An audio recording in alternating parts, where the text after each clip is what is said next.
My friends, the left, many of these critical race theorist type people, they don't like me. So they like to claim that what I do is not journalism. But it's wrong. While I'll be the first to admit most of what I do is political commentary, cultural commentary, and news commentary, etc. No, I actually do the digging. And this morning when I wake up, I go and I look at all of these different news stories claiming that Reddit is pumping silver. That they've decided GameStop is out, no one cares anymore, and everybody should go buy silver. And I thought, that sounds weird. That doesn't sound like Reddit. They wouldn't just stop. They've been saying diamond hands, hold the stock, don't sell. So I go to Reddit. What do I see? The number one post on the entire website, not just Wall Street Bets, is don't buy silver. Bloomberg ran a segment titled, Redditors Lose Interest in GameStop. And it has never been more brazen. The desperation from the machine over what Reddit has done is, they are so desperate, in fact. They're completely exposing themselves. And this has been a trend over the past several months. You can now go to Reddit, show your friends and family, hey, look, see how they're saying don't buy silver, it's a scam and fake news? Here's every mainstream outlet you know and trust lying to your face. It's crazy. Well, we got some big news, too. You see, the game is rigged, my friends. It's not just the media, but apparently the NSCC, which is the principal clearinghouse for stocks, told Robinhood, the trading app, that they had to deposit $3 billion security deposit. And when they eventually negotiated down, saying we can't do that, they said 700 million. I believe it was 700. Maybe actually I believe it was 700 million. But you also have to freeze these stocks. When you finally find a way to win, they shut you down. Now, initially, I titled this podcast, it was the feds. Why? Because the initial story that I had said federal regulator intervenes. And turns out NSCC is actually a private entity, a subsidiary of the DTCC. And as Ian put it when we were discussing this, like trying to figure out what the right title would be, he said it's convoluted on purpose. So we've got a bunch of crazy news today. It's not just about what's going on with the GameStop rebellion, because I do think that's important, but we also have, unrest in Rochester after cops pepper sprayed a 9-year-old girl. We've got the SWAT team raiding the Red Lion Hotel because left-wing activists occupied it. We've got China threatening war over Taiwanese independence. There's a lot to go through. Joining us today, of course, I mentioned Ian. He's chilling. Well, hello, everyone. Thanks for coming, and thanks for having me, Tim. You were mentioning that it was convoluted on purpose. It's insane, dude. It's like the Federal Express, which I don't know if they really wanted you to think it was actually a federal company, but of course, the Federal Reserve, also not a federal company, an arm of the Bank of International Settlements, a Swiss bank. One of many central banks throughout the world, like the Bank of England and the Bank of Australia, that are not governed by their government. This is Ian's time to shine. Hello. The Federal Reserve, all this stuff. That's what I was thinking when I looked at NSCC. I was like, wait, is this not? What is this entity? It's not regulated. It's not part of the government. It's a private entity. What is this? Because I was reading an old article talking about how it was effectively supposed to be handling like some kind of regulatory body, like work. It's not. It's a private entity. No, and I think at some point it would be fair to make it illegal to call your company federal anything that's not. I would like. I mean, Federal Express is legit just a private company. I know. Huh. But yeah, it's just Federal Express, just a name. It's a brand. Just a name. Well, we'll get into all that. We got Luke Casby hanging out. Hey, yeah. if you can make yourself sound official, you are official. That's the rules by the internet. I mean, right? Am I wrong here? It's true. Yeah, you're right. Also, when you look at silver and when you type it into Google, the first articles that come up, first Google puts up a big memo. It says silver prices surge to 8-year high. But the first article is by the Wall Street Journal that says silver prices jump in GameStop-like frenzy. Then it's the New York Times. Silver rises with hype. It's the next GameStop. And again, just absolute propaganda, disinformation, which of course we're going to be countering here. Welcome back, beautiful and amazing human beings. This is Luke Radowski of wearechange.org. You want to get involved with what I'm doing? I have many different ways you can on wearechange.org/donate. Because you do, I'm here. Thank you. Ladies and gentlemen, we got an awesome sponsor today. Oh, yeah. A big shout out to safeandreadymeals.com. This is emergency food supplies. You can go to safeandreadymeals.com. We've got a 2-week food supply. There's a 4-week food supply. And you get a decent, around 20% or so discount when you go and pick up this food. It lasts for about 25 years if stored properly. And it's really that simple. It's this big bucket you get. You peel it open. You got a bunch of different bags of stuff inside. It's really easy to do. You open a bag, you put it in a pot, you mix it with some water. It's fantastic. And one of the reasons we're doing a shout out for safeandreadymeals.com is because for those of you that don't live on the East Coast, we're currently being slammed by a blizzard. And I went out because I had to go run some errands. Everything is shut down. I live in the middle of nowhere, so we don't have a lot of good road service or anything like that. Everything's closed. KFC was closed. The restaurants were all closed. It was particularly difficult. So you know what we did? We came back and we actually had one of these. We cracked open and we used pancake mix as a deep frying batter. It was fantastic. So I'm not saying you need an emergency food supply, but I am saying this. Sometimes, actually, let me phrase it this way. A lot of people think this stuff is all about the apocalypse. Buy this stuff because you think the world is ending. That's not the case. We have some because sometimes it snows so bad that it's hard to get to the store. And we're like, well, let's see what we got in the pantry. Turns out we ran out of bacon and other food. And we were going to go to the store and then we didn't. And then we should have.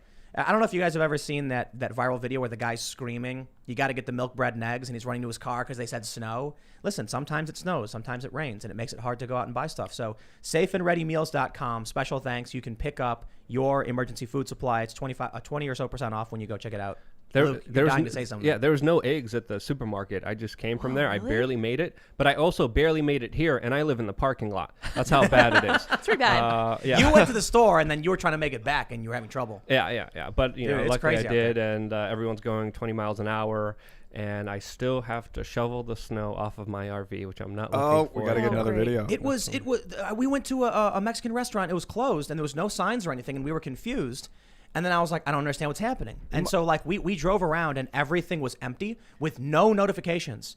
And then I was like, did they get raptured or something? I'm thinking like they're just gone because and of COVID. They're looking for an excuse. They're slow anyway. And no, it's the blizzard, bro. No, it's a blizzard. You know, It's a blizzard. it might be a combination we of finally- both. Not a we finally- conspiracy. We went to one restaurant. Conspiracy. We went to one restaurant, and finally, there's a thing on the door saying, "Due to inclement weather, we will be shutting down." And I'm like, dude, we went to one place. It's like an adventure center with food, and it's like supposed to be for like hiking.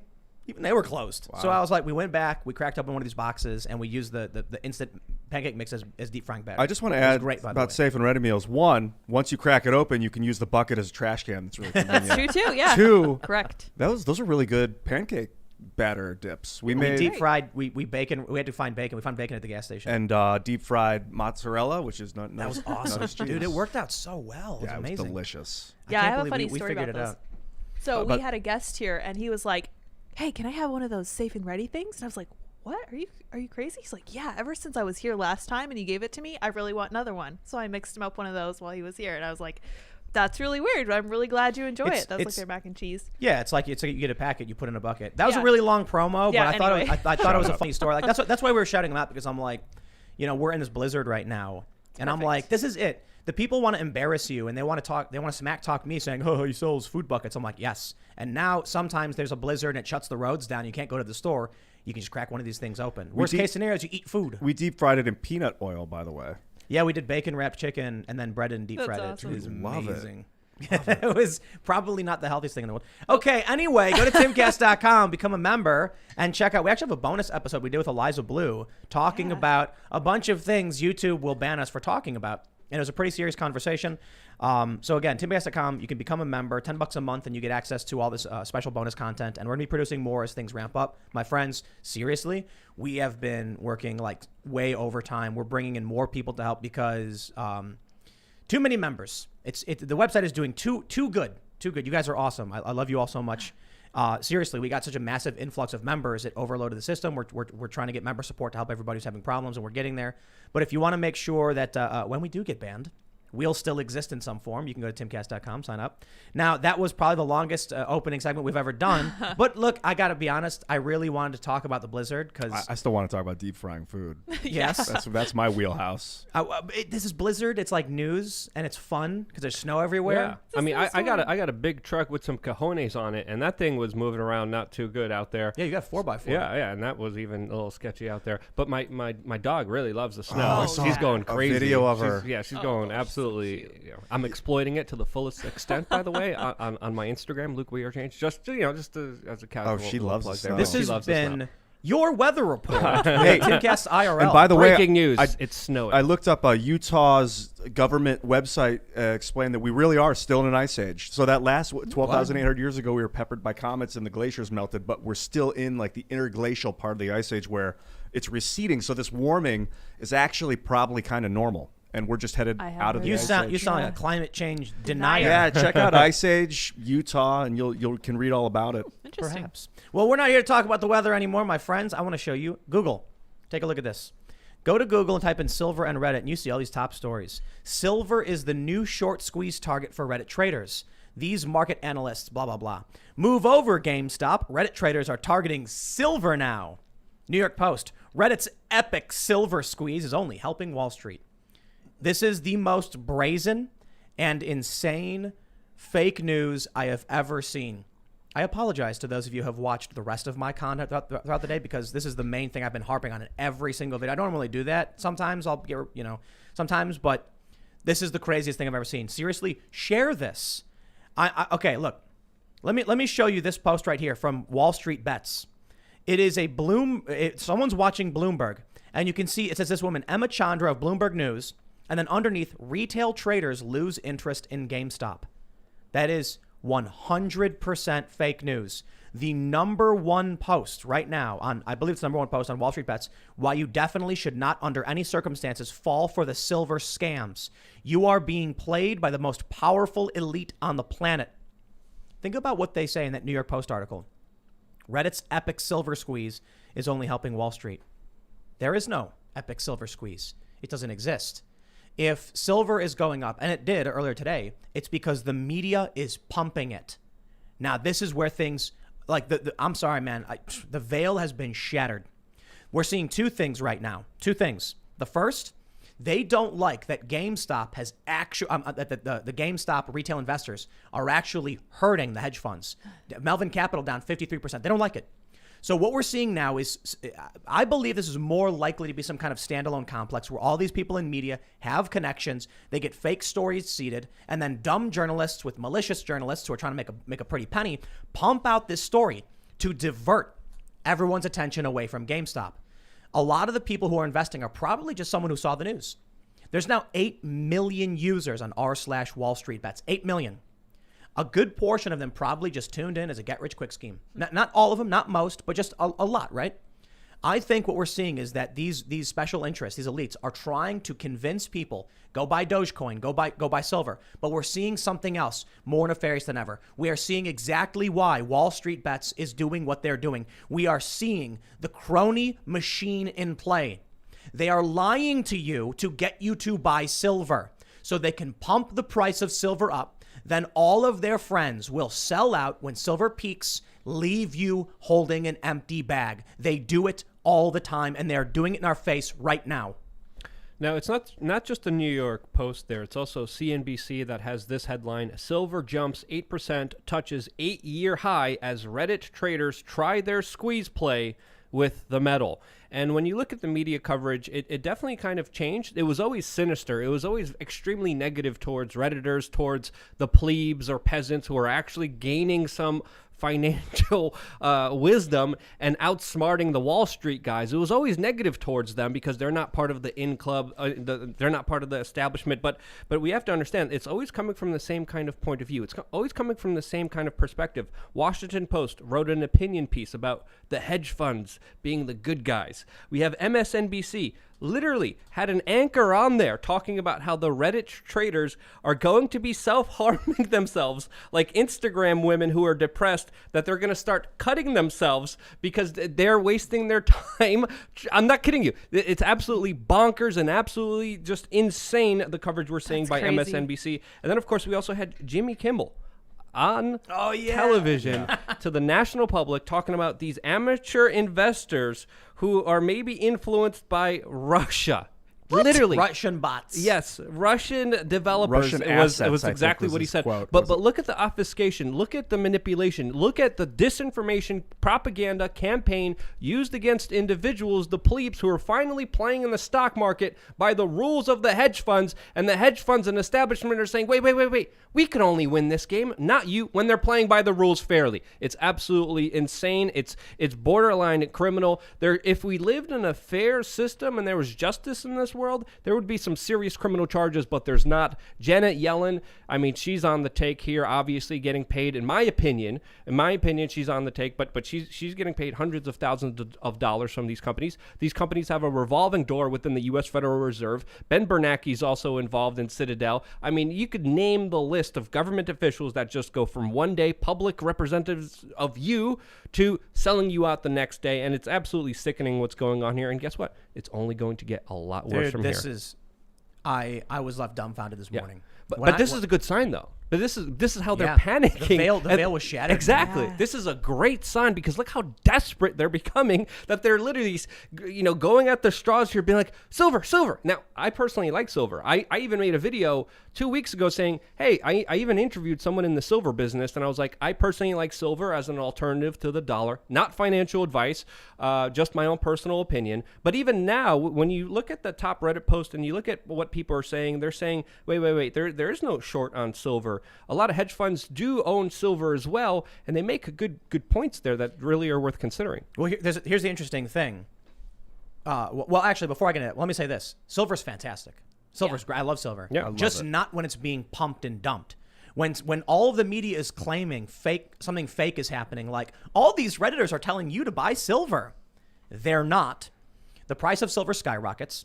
You buy in when silver is at $30, and then you're all excited. And then the hedge funds who are seeking to offset their losses sell out huge portions of silver at a markup at a premium from your money. Then when silver tanks, the regular people panic, not understanding the market, losing all of that money. And then Wall Street absorbs it all, buys back the silver they gave out in the first place, and makes that money. They make money on top, and they get their silver back at the same time. That's the game. That's the manipulation. So how you think they'll pump it? I don't know. Some people are posting like it's going to hit 500. Oh, maybe. I've seen some interesting posts where they say, dude, in reality, silver should be way higher. Yeah, you were saying they artificially keep the price low so that we don't panic. That's what they're saying online. They're saying that these companies, like if silver tracked with inflation, exactly, it'd be way higher. Yeah, it's been like $16 for a decade or decades. Here's the really interesting and important thing about what's going on is that they're not telling people to buy physical silver. They're telling them to buy SLV. That's where it's at. I think that's silver futures. I'm not entirely sure. Jeez, no, buy actual silver. I'm not an investment strategist, but buying stock in something is very, Ian is a crazy hippie guy on the internet. Don't listen to him for financial advice. You can rub it on your neck. You can stick it on your third eye. That's what I do with my gold. Don't you drink it like you put it in your drinks? Colloidal, yeah. It's antimicrobial, antibacterial. They put it in their clothes. You ever see the silver clothing?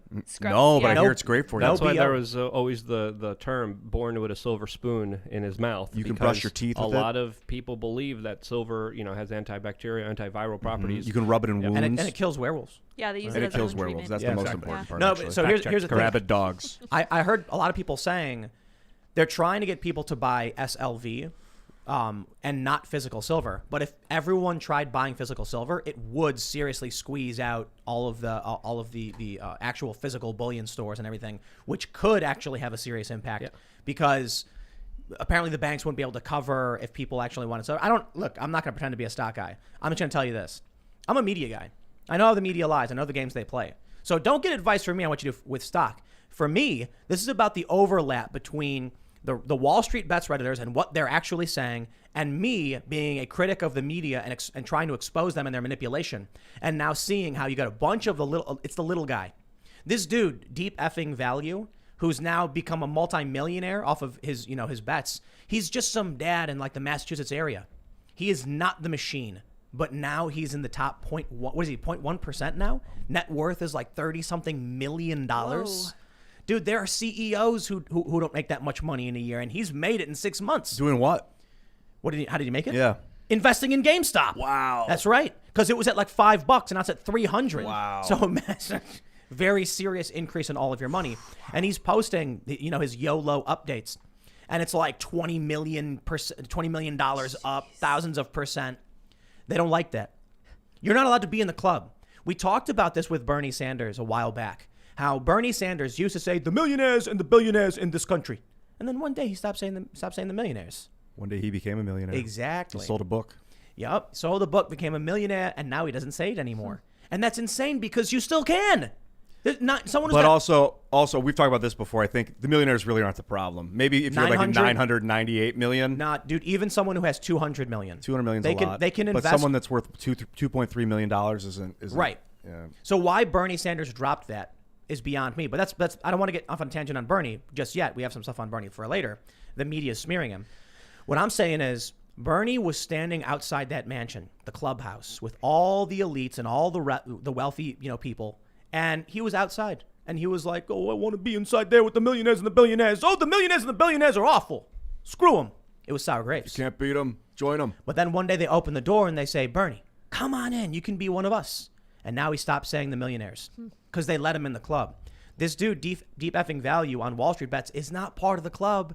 And so now he's somehow found his way inside this building and they're pissed off. They're looking over. They're all wearing their fancy suits, pinkies out with their and their monocles. And they see this dude with a red bandana on who bought a bunch of GameStop stock. And it reminds me of, like, I played a poker game once and I literally had no idea what I was doing because this was when I was like 18. And I kept betting more and I was holding 2-7 offsuit. And I ended up winning because the last dude folded and he was really angry. And then I showed what I had and he started screaming and yelling, "What? You shouldn't have folded. You should have folded. I should have won." And I was like, I played better, I guess. No, it was just dumb luck. I had no idea. I had the worst possible hand. And so now you have these people who are in the club who have sold their souls, who have dropped to their knees and given everything to be in that club. And this dude walks in with this bandana on and he's like, "I don't know, I just bought a stock that was probably not supposed to go up and I screwed the hedge funds That's over." like that Eddie Murphy movie from the 80s. What was it called? Trading Places? Was that what it was? Yeah, Trading Places, I think, where he movie's became awesome. the rich guy. Yeah, I like it. Yeah. So they give the bunk information to these big investors and then screw them over. He and Dan Aykroyd, did they switch places? Eddie Murphy and Dan Aykroyd. Oh, great movie. Dan Aykroyd is this like rich Wall Street trader and he's like snooty. And Eddie Murphy's a homeless guy and they make a bet and they switch him to see if they can like make it work or whatever. Yeah. It's a great movie, by the way. Time to watch that movie. I definitely want to watch it. That's a really fun movie. People are posting that like as memes Yeah, of keep that. seeing saw memes that. of it. Yeah. Yeah. That's why it was on my mind, I guess. Yeah. Didn't Max Kaiser just a few years ago call for buying silver to squeeze out J.P. Morgan? He's saying I think Max is tweeting now to do it. Yeah, I'm looking at what Max is doing now. I'm going to look at his Twitter account just to see because he's also a big silver guy. He's a big alternatives guy to the U.S. dollar. So it'll be interesting to see what he says. I remember seeing a lot of silver news with him just a few years ago about this specific topic. Listen. I like Max. He's a very smart guy. But he's also he's a crypto guy. He's a Bitcoin guy. And I wonder if his perspective on it is what they're doing to the hedge funds won't break the system. It'll break the hedge funds. And crypto will break the system. So that's why he's, telling everybody, you got to go after crypto, short squeeze the whole system. But I will say, maybe Max is right. Far be it from me to criticize that guy. That, for those who aren't familiar, Max Kaiser he's been in the game for longer than I've been alive. And there was a funny video he posted from like 1987 of him ragging on yuppies. And I'm like, dude, I was like one. So respect to Max. What I can say is the Redditors are saying, here's our mission. And so what we're seeing now with all of this, this is very similar to what happens with any semi-decentralized mass movement. We saw it with Occupy Wall Street, the first one. A lot of people were like, yo, we're mad at the banks. And then all of a sudden a bunch of people came up and started screaming about unrelated issues. I remember I was down at Occupy Wall Street and they were having a meeting over what their main demand should be. Well, everybody was there because the big bank bailouts and the gambling they did that destroyed the market, destroyed everyone's livelihood. And I remember one day while they're having this meeting with like a ton of people, some guy, just like old white dude, randomly stood up and screamed, "What is wrong with you people? Fracking is the problem. It's the center of everything." And I'm like, what does fracking have to do with the banks? But in his mind, everything, because he couldn't see past his own desire and demands. So now you're seeing a lot of people posting, "Now's our chance, everybody, buy Dogecoin." Why? So they can get rich off Dogecoin. Buying Dogecoin doesn't hurt anybody. And what happens is when the price of Dogecoin collapses because there's no demand or interest, then people get left holding an empty bag. But what they're doing with GameStop and AMC and Bed Bath & Beyond and American Airlines, these were the short targets. So now these hedge funds are going to lose money. What they're doing has an impact. But a bunch of people saw that power. They saw all of these people shining their lights in a single direction, creating a massive, effect. And they said, if only I could point that in the direction I want, I could have more power. So everyone's trying to now wield the power of Wall Street bets for themselves. We're seeing Twitter accounts pop up with the image claiming like they're part of the movement or speak, in some way for it. Wow. We're seeing different Reddits pop up saying very similar things, but there is an overall unity for the most part. Like there's a majority a majority of people saying GameStop, AMC. Those are the targets. Yeah, well, the movement's biggest strength is also its biggest weakness because it is decentralized. You don't really see a big rallying call. You do see a lot of censorship. You do see a lot of obfuscation by the mainstream media, but it's also a bunch of people being like, hey, and a bunch of noise. So it's very hard to kind of organize that into one big vocal kind of representation here. So it could be just disorganized chaos that happened organically, or it could be pushed on and spurred on by some other elites who, of course, are benefiting off of people being fractured and divided and conquered. Both are possible here. But to me, the clear winner today is definitely Popeyes.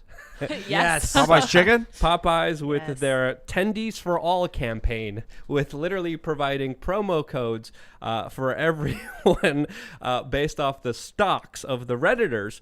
Obviously, going into the popular will, obviously tuning into this kind of new movement and trying to, of course, profit off of it by selling probably most likely GMO chicken. I'm down. I'm down. Tell me about this. I don't know. So Popeyes put up a commercial that said tendies aren't just for the Wall Street elites. Tendies are for everyone.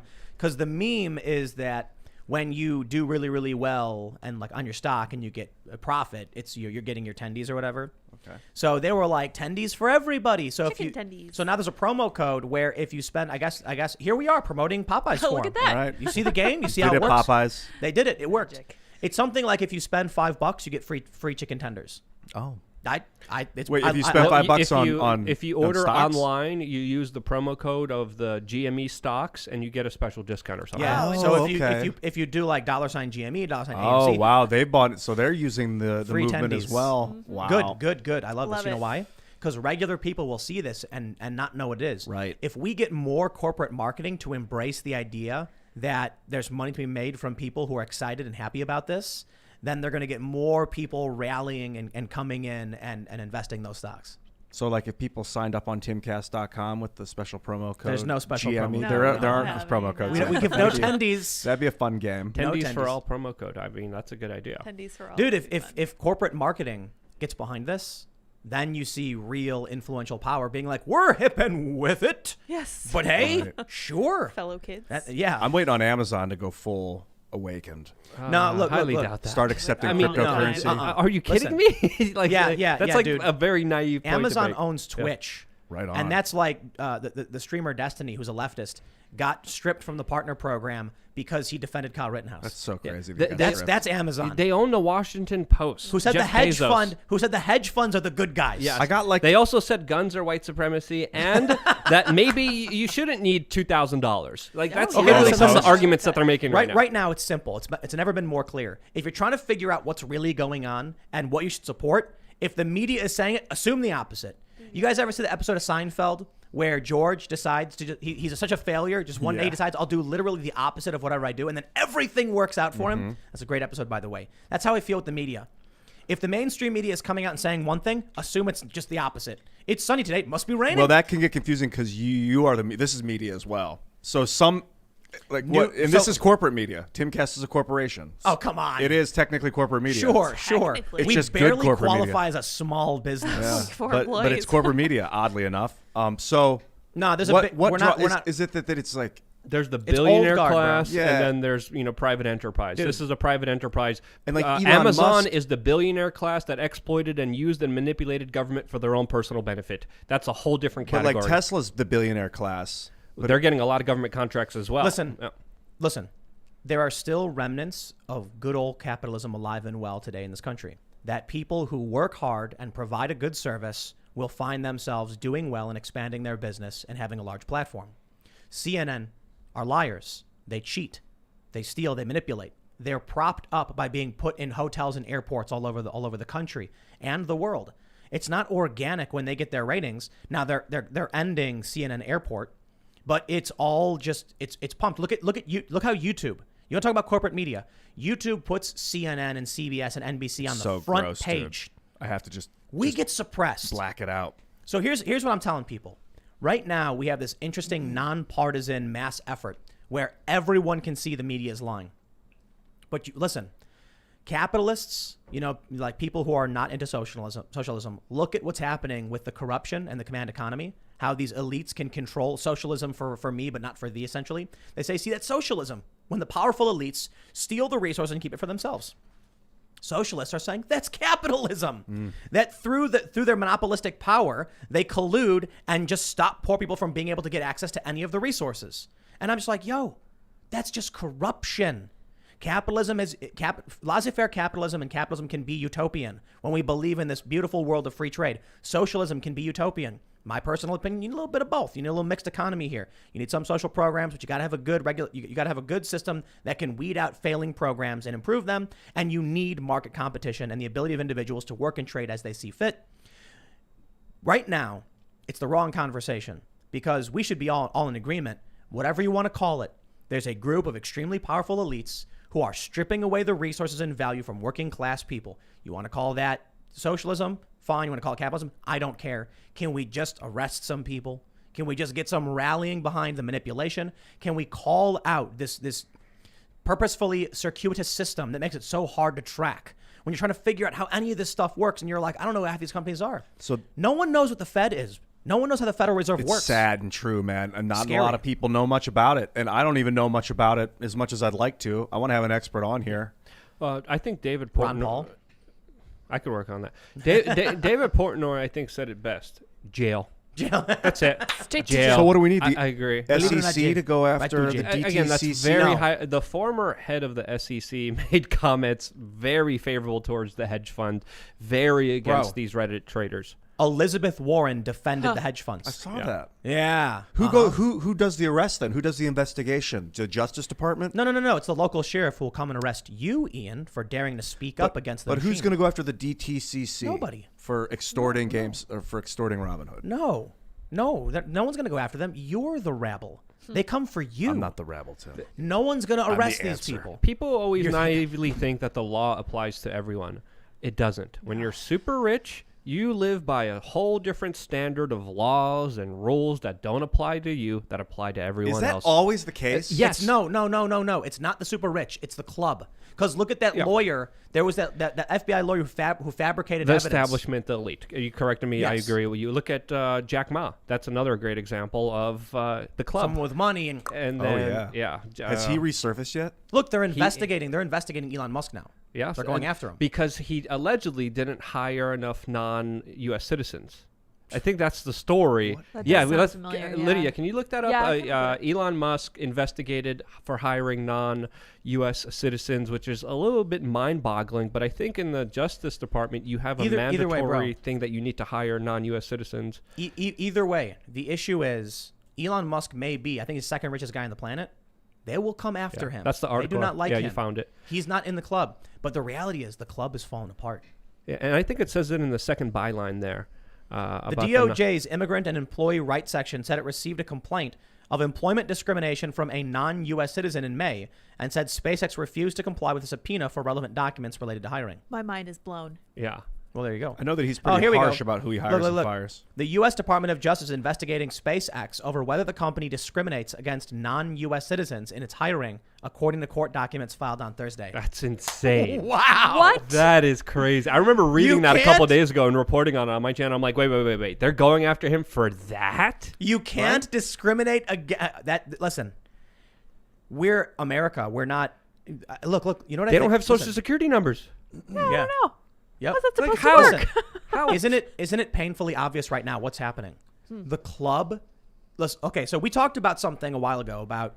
I think this was last week. I was talking about Hillary Clinton losing, and I was like, I always thought the game was rigged. I was just like, what's the point of voting? And then Donald Trump won, and I was like, I guess you really can get your candidate to win. And it restored my faith in the system. All right. But then I wondered, how is it that he won? Like, certainly the establishment elites who manipulate media and manipulate the markets could have wrangled up enough effort to win. And I'm not talking about fraud or cheating. I'm talking about, mail-in voting systems, about changing laws, about, Running stories like what they're doing right now about silver. Just blatantly right. wrong, Just wrong outright stories. Overt manipulation. And it's because they underestimated the internet. and the meme magic. No joke. Trump was memed into the And presidency. they overestimated Hillary Clinton. Definitely, Maybe a little bit, definitely. yeah. Yep. And so then I started to think maybe the establishment elites who normally have an airtight control of the media and the narrative and the system are slipping. They're losing their grip. Now you look at what's going on with GameStop, the GameStop stocks, and it's like they're losing their grip. The hedge funds are bleeding out cash. Now you look at how the media responded with this, what looks to be a coordinated smear campaign to trick regular Americans into buying up this SLV, losing money.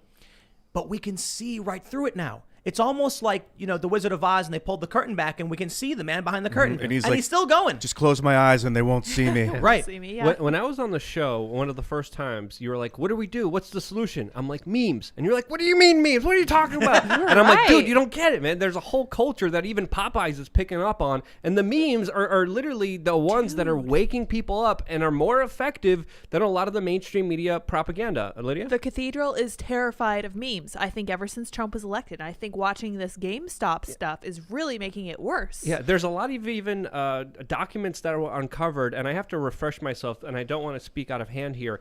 And I think they were Just have a referred drink some of your water. to special operations talking about meme warfare that was released by Edward Snowden. I have to double check, but this is something that, of course, government agencies see as a massive threat, and I think the memes, I mean, they're viral right now. I'm tweeting and I'm Instagramming a whole bunch of them all the time because just in that one simple image, in that simple representation, you're able to get across ideas so much more effectively than any video, than any photo, than any article, than any other kind of media form. And it's really its own form, and the shares and the clicks and the way that this spreads is just exactly how this whole Reddit movement started, and exactly how it has a momentum and has an energy. And when you look at even, the Epstein situation, no one even knew about it until the memes started coming out and that hashtag started coming out. So this is key and essential. And looking at the memes now, things are looking in favor of the Redditors. There's something really interesting. Jon Stewart, I guess, joined Twitter recently. Yeah. And he tweeted cheering on the Redditors. He joined Twitter. Did I say Reddit? He joined Twitter and started cheering. No, you said Twitter. Okay, and now he's cheering on the Redditors and GameStop, saying, good, kick it to Wall Street, take them for what they're worth. Jimmy Kimmel.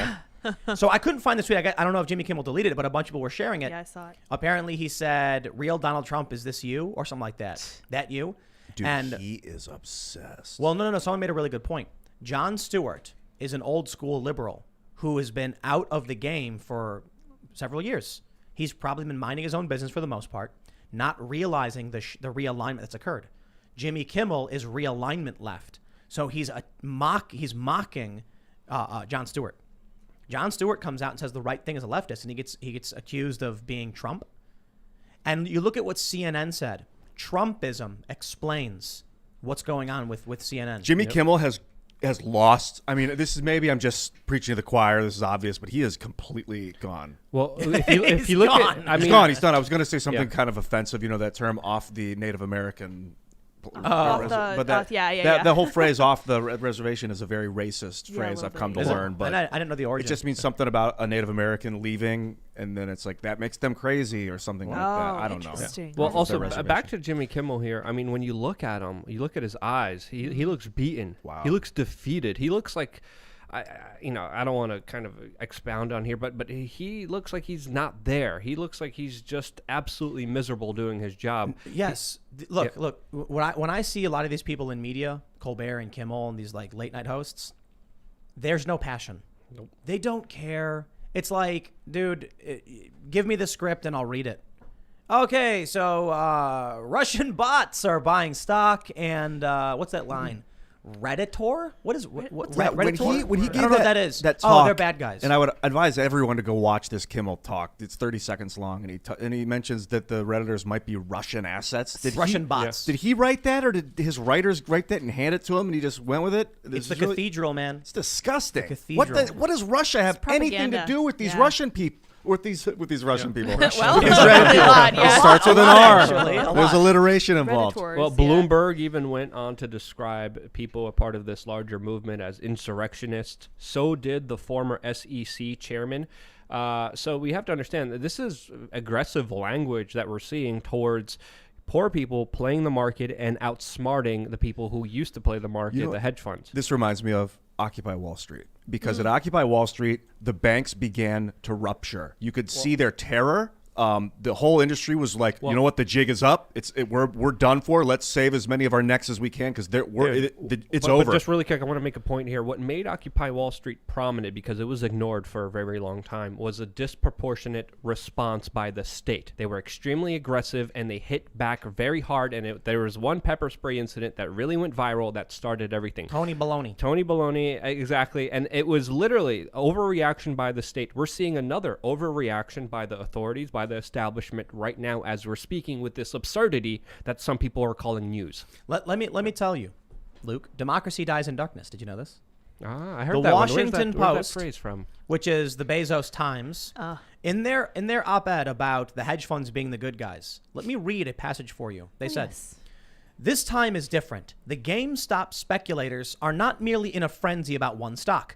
Their goal is to destroy the traders who link stock prices to fair value. To suggest a political analogy, they are not just blindly devoted to their candidate. They deny the legitimacy of the opposition party. They are not just acting within the system.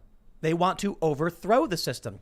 It's as though, just imagine, a rabble gripped by conspiracy theories were to attack the rules of democracy itself. The name GameStop is apt." Do you know what that passage is saying? They're saying the Redditors are the same thing as Trump supporters, and the action they're taking is the same as the insurrection. They're calling it, essentially the insurrection, attacking democracy itself, the storming of the Capitol. Who wrote that, by the way? You're gonna like this, Luke. This is Sebastian Malaby.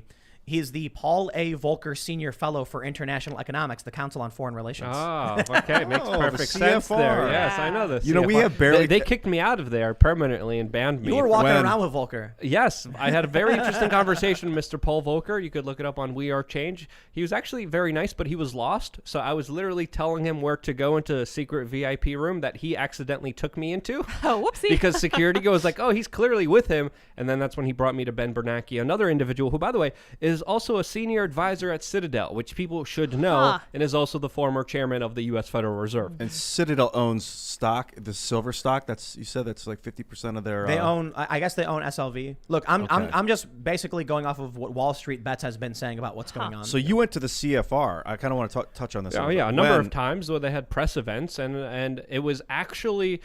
This is a wild story too. It was Eric Schmidt's girlfriend who kicked me out of the CFR permanently, because I was always coming in there, and then they kicked me out and they denied me press credentials. So I had an alias that I went under. I got in there again. Then they kicked me out. Then I had a third alias. Can I say your alias? I don't want to say. Can't say. Well, one of them. I'll release one of them. One of them is public, and his name was Bill. Yes. And last name DeBerg.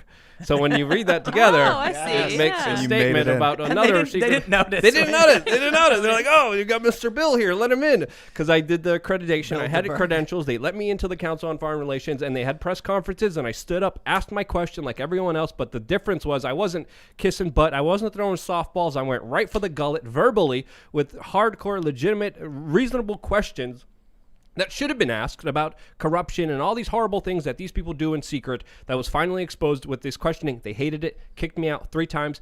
And the 4th time, Eric Schmidt's girlfriend, because I looked who this was, gave me a call personally. She was like, Luke, we know who you are. Just stop it.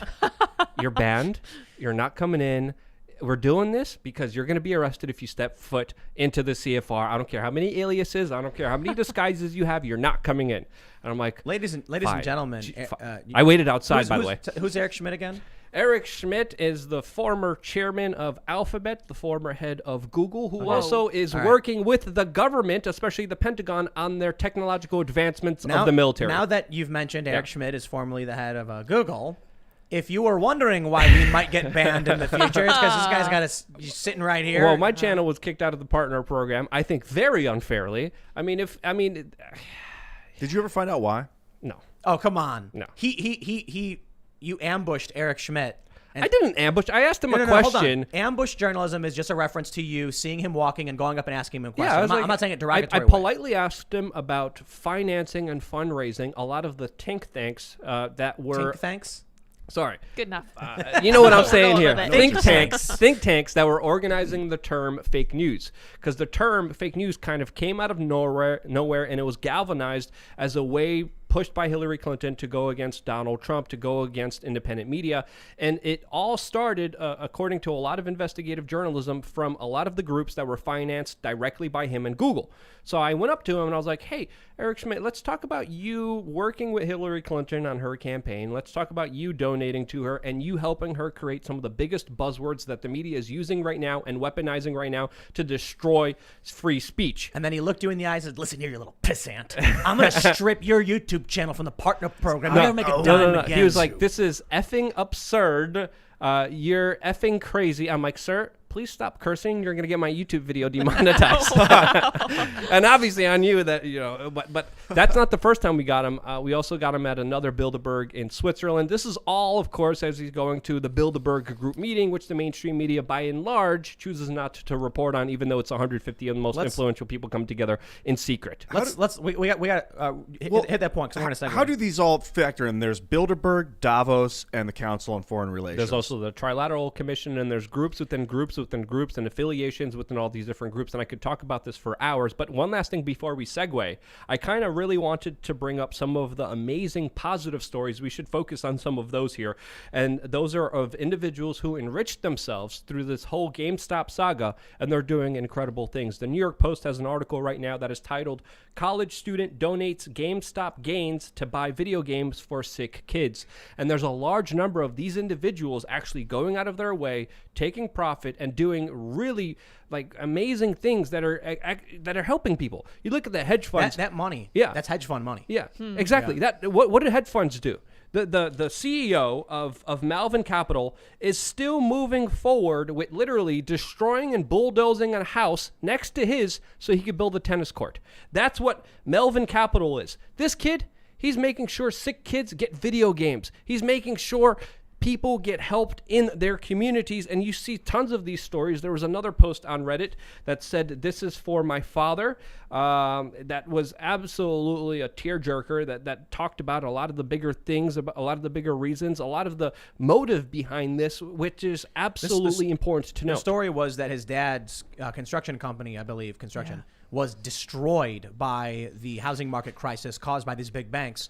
And that since then he's become basically a destitute alcoholic who's lost the will to live. Yes. And so he's like, "This is for you, Dad. This is I love that. the son has come back for vengeance against those." But who this wronged is him. important. A lot of these Reddit kids saw their families devastated, especially in 2008. They were kicked out of their homes in the housing market crisis. Last year, they had their private businesses, enterprises shut down by the lockdowns, and here they are saying, "We're going to come together and we're going to play by the rules and we're going to work the market towards the benefit of everyone. We're going to literally be Robinhood in the modern day and age." And what happens? The system conspires, colludes against them, calls them insurrectionists, calls them losers, says they're connected to Russia, says that they're going to be cutting themselves and harming themselves. Are you kidding me? Because they made a little bit of money that they're actually spreading around to the economy? That is sick and disgusting bastardization of news and people's responsibility. If you're a journalist right now and you're not reporting on this fairly and honestly, you are not a journalist. You're a propaganda mouthpiece for the establishment elite, and you have no soul within yourself. And I am sick of these people. They know it, and they don't care. Like when I saw that clip from Wall Street Bets about the Bloomberg saying Redditors lose interest, I'm like, what are you talking about? It's the #1 post right now on Reddit telling people to buy more stock. One dude just announced he was putting $1 million into GameStop. Ooh. $1 million right now. Yes. The interest is not going down. They are lying. These are not journalists. They know they're propagandists for the state, and they know what they're doing. For the longest time, I've given many of them the benefit of the doubt. But each and every one of these was writing an article saying, buy silver. Redditors want you to buy silver. They know they are lying.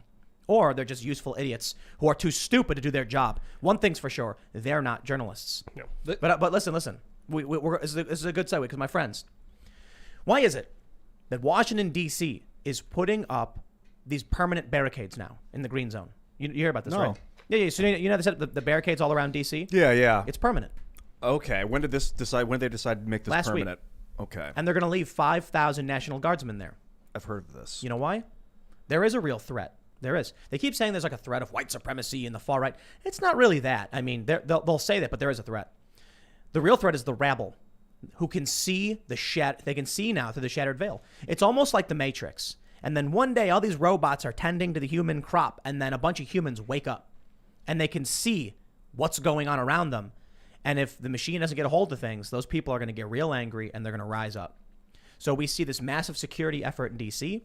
Now we see the next and most interesting iteration in the desperation of the state, because they're really scared about what happens when people realize not only is the game rigged, but we are stealing everything from you and your family, and we're laughing the whole way down.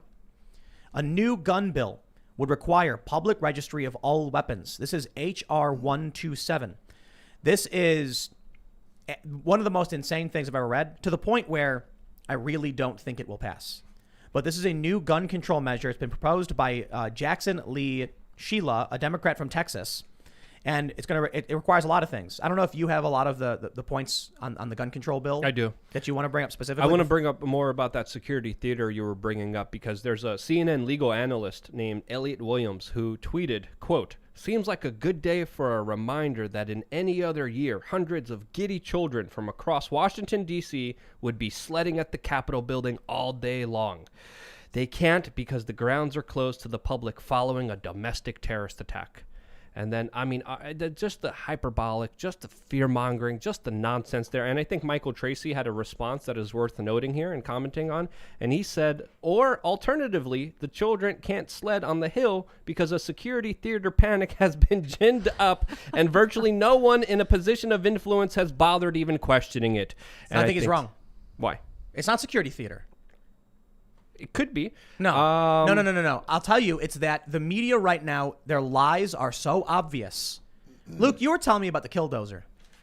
Yes, I watched a documentary about the Killdozer, and my goodness gracious. Give us the gist of the Killdozer story.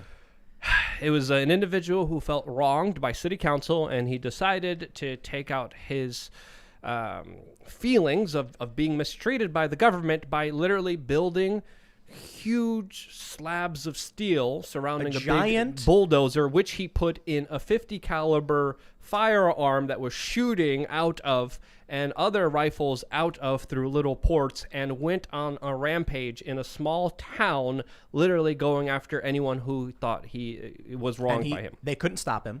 Nope. It's called the Killdozer. And he only got stopped because his Killdozer fell into a basement. When he was he destroyed a city councilman's house or whatever. Well, he's going after one of the businesses that was owned by one of the people that that was wrong. It's not security theater. Yeah. Now, the media is lying about, in my opinion, I think the media is lying about the threat, the far right. No, I think the real threat is that the veil has been shattered. They know it. They know we can now see them all working the machines behind the scenes going, what do we do now? If you have one person who feels wronged by the government in that way, and this one person goes nuts and builds a Killdozer. I mean, this is freaky stuff. We don't want this stuff. We don't want this. No. We need to do everything in our power to prevent violence. But you prevent as much it as we can by having justice. But these crony machine, the crony machine doesn't want that. Instead, they're now putting up massive barricades around the Capitol. So they're like, we know what's coming.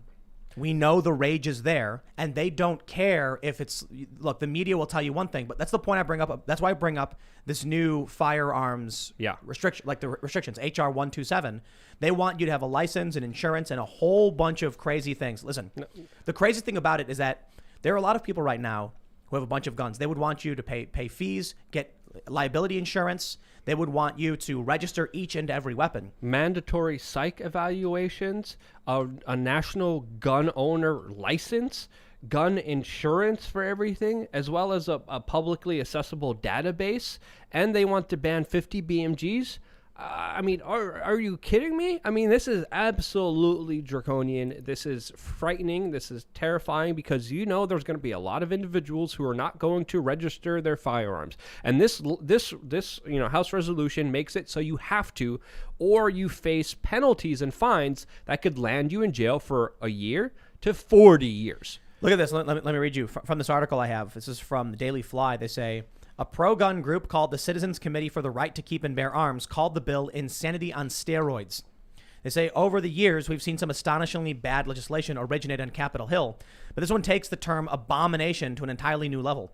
One look at this bill and you wonder whether Congresswoman Jackson Lee ever heard of the Bill of Rights, which includes the Second Amendment. The bill would also ban all 50 caliber weapons, all 50 cals, not just BMG, all 50 cal.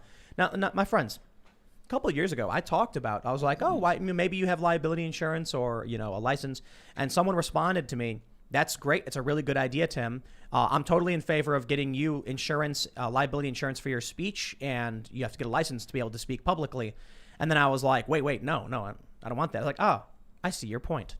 The Bill of Rights says these things are inalienable rights. We have the right to keep and bear arms. We have the right to speech. And I said, okay, you're right. I don't want any restrictions on my speech for the most part, except for like committing a crime. And it's already illegal to commit a crime with a weapon. Therefore, all right, you should be able to have a weapon. Now they're doing everything in their power to, make these moves. We knew it was coming under Joe Biden. But this, when I read this, like it's a whole insanity on steroids is an understatement. Yeah. More importantly, I don't think it will pass because you're going to have some, more moderate Democrats, especially I can't see Bernie Sanders agreeing with this. Well, there are some pro-gun Democrats out there, but we also have to remember there has been a huge surge of new gun owners. Yeah. A lot of them from cities, a lot of them from Democratic areas that are understanding that, hey, maybe I shouldn't wait 15, 20, 30 minutes for police to respond. Maybe it'll be better if I have something that I could defend myself with, just like all the celebrities and politicians have. They have all these security guards. They have all these people always protecting them with firearms. And with this, law, with this resolution that they're trying to get passed, H.R. 127, this is going to lead to massive amount of harm. This is going to lead to a massive amount of problems. That's only going to make the situation that much worse. It would ban gun ownership for people under 21. What? It's not going to happen. That is like you're a legal adult at 18. You have constitutional rights. You can fight in the military at 18. Yeah. I mean, we've already seen just how bad the laws are. And you know what? I've been thinking a lot more about this as I now own a decent quantity of firearms myself. My opinion on 2A has gone super far into pro 2A, whatever you want to call it. The Second Amendment says the right to keep and bear arms shall not be infringed. The right to bear arms shall not be infringed, right? Yeah. So should I be able to walk around bearing arms? Well, depends on where you're walking around, but for the most part. Where? Why? What does that mean? If Where? you're walking around in my living room, I might have a say in it. Well, that's private property. Yeah. It has nothing to do with the gun. If someone breaks your house with a gun, it's a crime. Even if I invited you over and you just pulled out a gun and I didn't know you had one, You asked me to leave. I'd probably freak out. Yeah, but it's not a crime. If you invite someone to your house, the issue is in many places, in like the vast majority of places, the government tells you can't bear arms. No lie. Like legitimately. I was at the post office the other day and there was a sign on the door saying it is a violation of federal law to have a firearm inside, post office or whatever. And I was like, how do they do that? Does the Constitution not exist? I'm sorry. I'm not saying it's a good thing to walk around with a gun literally everywhere. Like, I'm not saying that someone should open carry walking into a post office. I'm saying, isn't it weird? The Constitution says you can't do it, and they literally did, and that's it. The Constitution is beyond Swiss cheese. It is tattered rags.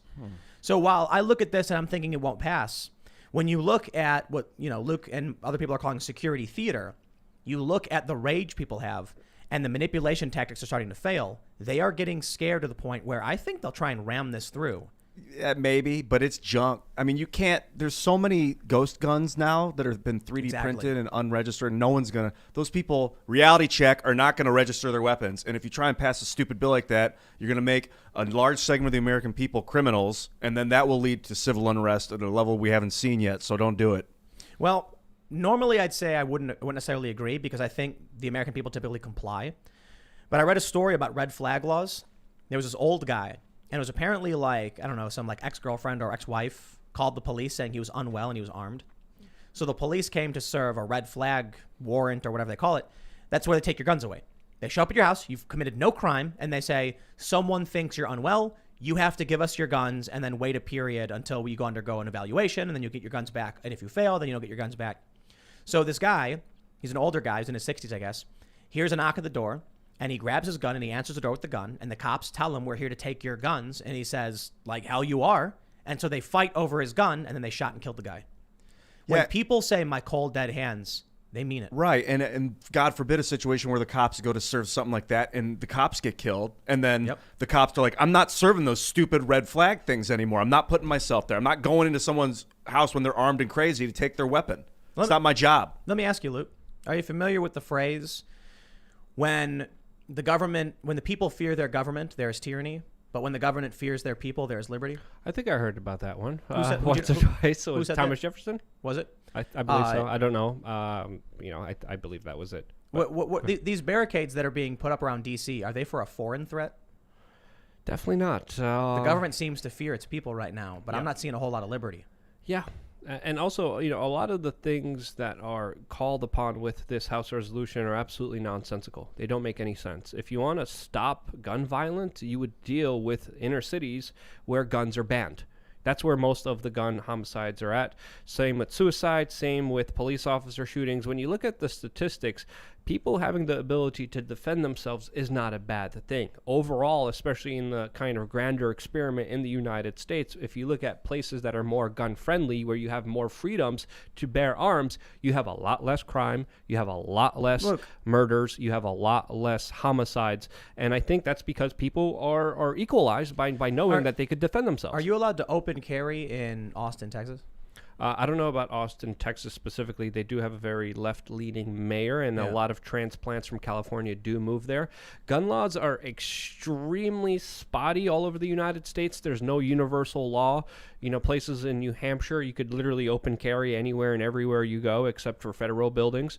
But other places like New York City, they make you jump through impossible hoops just to get a firearm for personal home defense. So again, they vary. It all depends on the state, and there's so many different laws that ban one thing in one state, but it's totally legal in another state. Well, I looked up austintexas.gov, and it says that you can open carry in the state of Texas. Is there widespread death, mayhem, and murder from people who are legally owning guns in the city? In Texas? No. Not that we've seen. No. So I was looking at some rural areas and driving around places in West Virginia and wondering, I was thinking to myself, it's really funny. There's like volunteer fire department. There's no real police department. It's like sheriffs. So where's all the gun violence from all these gun owners? In the inner cities and doesn't exist. deep But- cities. But that's not true for Austin. Like Austin has open It's 'cause carry. Texas is legit. So what's wrong with New York, California, and Chicago? They're packed in. Well, people don't. No, that's not. I mean, People always sure. forget, if a criminal wants a gun or a weapon or to hurt someone, they're going to find it one way or another. In Europe, they're using trucks, they're using buses, they're using knives. In And there's other- even in- conversations in the United Kingdom about banning knives. And they have in some jurisdictions Dude, there. they arrested. There was this big story a couple of years ago where they arrested a construction worker for having, I think, a Leatherman, and they're like, "It's a knife, sir," and he was like, "But the law exempts like tools," and they're like, "Sir, it's a knife," and so they confiscated it and gave him a fine or something like that. That's the UK, dude. I've seen stories about kids in my neighborhood tying a shoelace to a padlock and then swinging it and whacking someone in the head with it. So they banned padlocks. No joke. They were like, padlocks are banned, and I was like, why? And they were like, because someone tied it to a shoelace and whacked someone. Dude, you could with it. fill a sock What? with sand and break someone's skull with it. You don't Seriously, ban pick up a sand. rock. Yeah. Well, sand Ban wouldn't- the beach. Sand wouldn't work all that well. You have to do quarters. That's what they do. They put change. Quarters would do it. And then they put it in a sock. And Forks make people fat. We should ban forks. You could I mean, stab someone with a fork. You Yeah, may want to yes, you be. can, You may yeah. want to consider. It's- I'm not even going to joke about that. no, it really is crazy to me that there's serious cultural problems and guns. There's no correlation. I mean, look, people in New York have guns and people will get shot. It's getting worse and worse and worse. It's up the ridiculous amount percentage wise. Chicago, right? But why is it that in places where guns are heavily restricted, you have these problems, and in places where guns aren't heavily restricted, you kind of don't have these problems? Pharmaceutical drugs. Okay, well, it's no, a bit no, of a no. leap. But Banning these tools won't make a difference because it won't address the problems that particular cities are Cultural dealing problems. with. Cultural problems, family problems, father problems, family problems. There's a lot of bigger issues out there that if you really want to prevent harm, you could actually do. One of my favorite things was, I saw an advertisement. I actually saw this on Reddit too, and it was eat McDonald's, and right next to it, it was like social distance. It's for your safety. It's like, you have these two larger contradictory messages out there, and this idea that the government cares for you, that we need a bigger government to fix the government's problems that they created themselves, is just, it's insane. And gun control, I mean, it's a step towards total tyranny, because once they go after that, I mean, anything's on the table for what they could do to you. And we saw governments in Canada, governments in Australia really push it to the limit to what they could do with their citizens right after they got rid of their ability to have, firearms. And we saw huge legislation, Canada, Australia, that almost eliminated people's abilities to defend themselves. It's not even, I think, you're saying banning the tool won't change anything. And I think even out in places like West Virginia, gun laws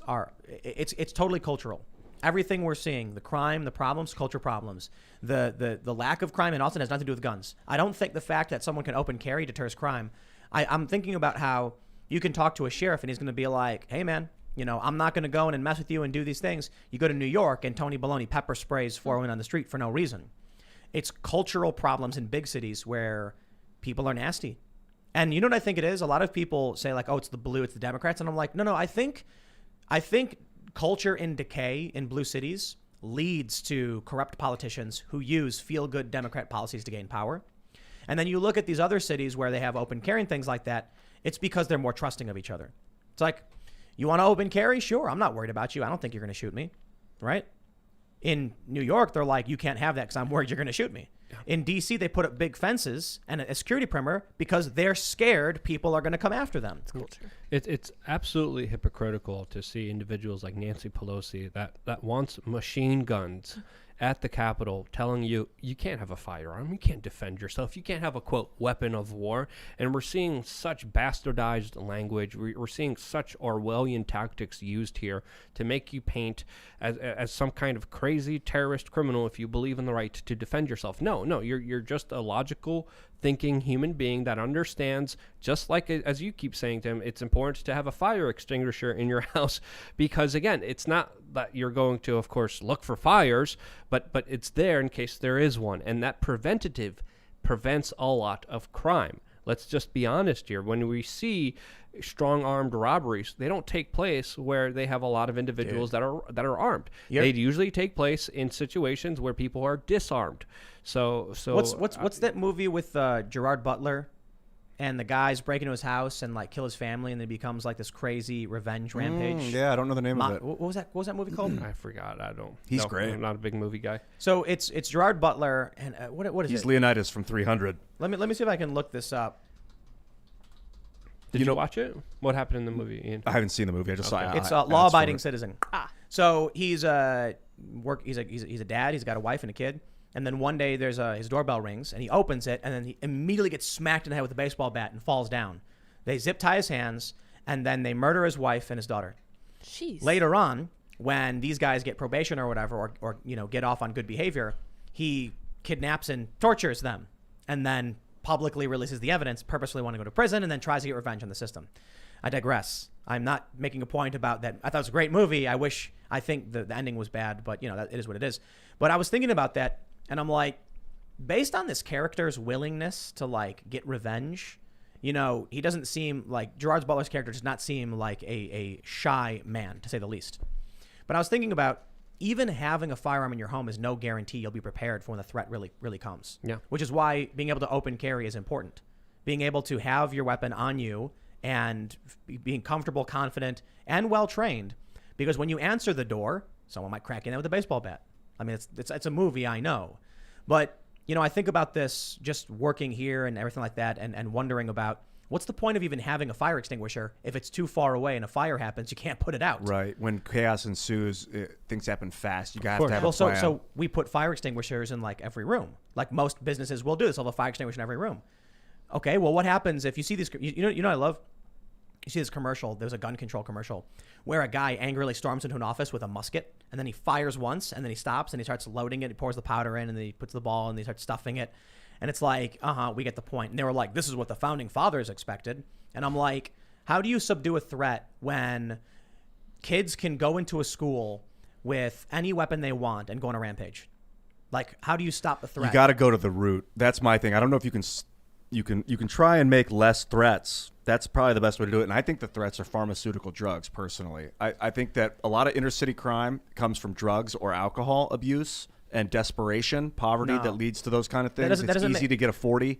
It's easy to get an ounce of weed. Now you're blaming people for smoking weed and drinking But alcohol. when you look at a lot of mass shootings, these kids are whacked out. These humans have dude, wide eyes. think They look like they're on something. I would disagree with you saying if someone gets high or drunk, they go shoot up places, especially if they get I wouldn't high. I don't say think that's that. the truth. But I think the point that you're getting at is that a lot of mass shooting events were connected to individuals who were on SSRIs. Notably, yeah. Yes. Well, so yes, but the point I'm saying is there's cultural issues. In Chicago, a leading factor for these shootings is lovers' trysts. Like I went night crawling, and a bunch of these deaths we were tracking was a guy smack talking some other guy on Twitter about or Snapchat about some girl he was hooking up with. People think it's gangs. It's not.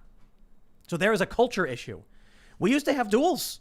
We used to actually have this. I guess now what they're doing is nothing to do with honor. It's just like the willingness to kill someone who slights you. Back in the day, that at least give you 10 paces and then you turn, right? What's happening in Chicago is a guy will post on Snapchat, like, after your girlfriend, the other guy says, oh, you're going to get it. And then the guy drives to his house and shoots the other guy. That's what's happening in Chicago. So that's a cultural problem where someone's willing to kill someone else. We just had this story where some young girl stabbed another girl to death just because, they were bragging about it on social media. That's Yeah. another part. That's absolutely That's sickening. why They I'm were saying young children. it has nothing to do with guns. I think guns are a scapegoat for the deep-seated cultural problems and the cultural decay affecting this country. Well, humans have been killing each other forever. Oh, yeah. But what I'm saying is, if you go to Austin and everyone's open, caring, and you're not having this extremely high murder rate, then what's going on in New York City? Something is broken and has nothing to do with guns because there's no correlation between the murder and guns. Yeah. If you look at, the city of Tehran, they are arming themselves illegally because the Mexican government tells them to stop arming themselves. They told them to give up their weapons, and their death rate in their town went to 0%. It was some of the highest death rate in all of Mexico. Went to 0 when the citizens started to arm themselves and literally kicked out the government and the police and the cartels all along in one smooth move. Great story. So we're having individuals that are armed, that do have a lot of firearms, that are protected, that have their own militias, that do open carry throughout the streets, and you have 0 murders when you had hundreds of murders beforehand and the highest death rate in all of Mexico in Michoacan, one of the deadliest states of all of Mexico. So that's another tale that I think is worth noting, worth talking about here with this larger debate, especially in Mexico where guns are illegal, but homicides by firearms are extremely high. Maybe, that Thomas Jefferson quote, assuming it was Jefferson. It is Jefferson. It is Jefferson? Yeah. You got it right, yeah. Maybe the issue is actually people should reasonably respect, trust, and fear each other. Yeah. Reasonably. Yeah. What I mean by that is I should, look, if you've got some dude who's like 6'6" and like 220, just sheer muscle, or 250 or whatever, and I don't know what the right muscle mass to height would be, but like some super ripped dude. Jack Murphy. Well, Some super Jack Murphy dude. Yeah. but like Super soldier. I don't know if Jack Murphy's a Cut. super soldier. He's just tall. But just think of Jack Murphy while we're telling No, the I'm story. talking about like a He-Man type. Yeah, and he walks around knowing that he's bigger and stronger than everyone and pushes him around. Now you have a 5-foot tall woman, and he's laughing at her and mocking her, and then she's got on her waist, she's got a revolver, and so all of a sudden he's a bit more respectful. It's people know, like with being armed and being respectful, trustworthy, but also having something, giving someone reasonable fear of if they screw with you, they have something to fear. This way, you might have back in the day some big tall guy who knows he's stronger than you can push you around. Now I've got everybody who's armed, and they're going to be like, I'm not worried about you shooting me, but I'm not going to screw with you because I know you can. That works if people are not desperate, but when people are civil. But if people become desperate, they change. They become wild animals. Well, that's the point I was making about the fences around the perimeter of D.C. and the veil shattering of the media narrative, and now this huge gun ban and Joe Biden's plan for taxes on firearms and magazines and all this stuff. Because they're seeing now that people can see what's happening. They can see the manipulation. Their jobs, their lives were destroyed. They're becoming desperate. And we already saw what happened with the Killdozer. So they're like, can we ban the guns from all of these people who are going to get really angry at us Yeah, like I feel like we've got to just give over to the fusion power and molecular printing and exploration and evolution. We got to colonize Mars. We're going to keep expanding and growing as a society, because if we try and stop that momentum, we're going to end up stressing out and killing each other. I feel like that's what we've been doing, and it doesn't look like it's going to change. You see, they want more defense. Well, historically, if you look at the largest killer of people, it's usually democide, which is death by government. So historically, saying what the biggest threat here, it's usually typically government.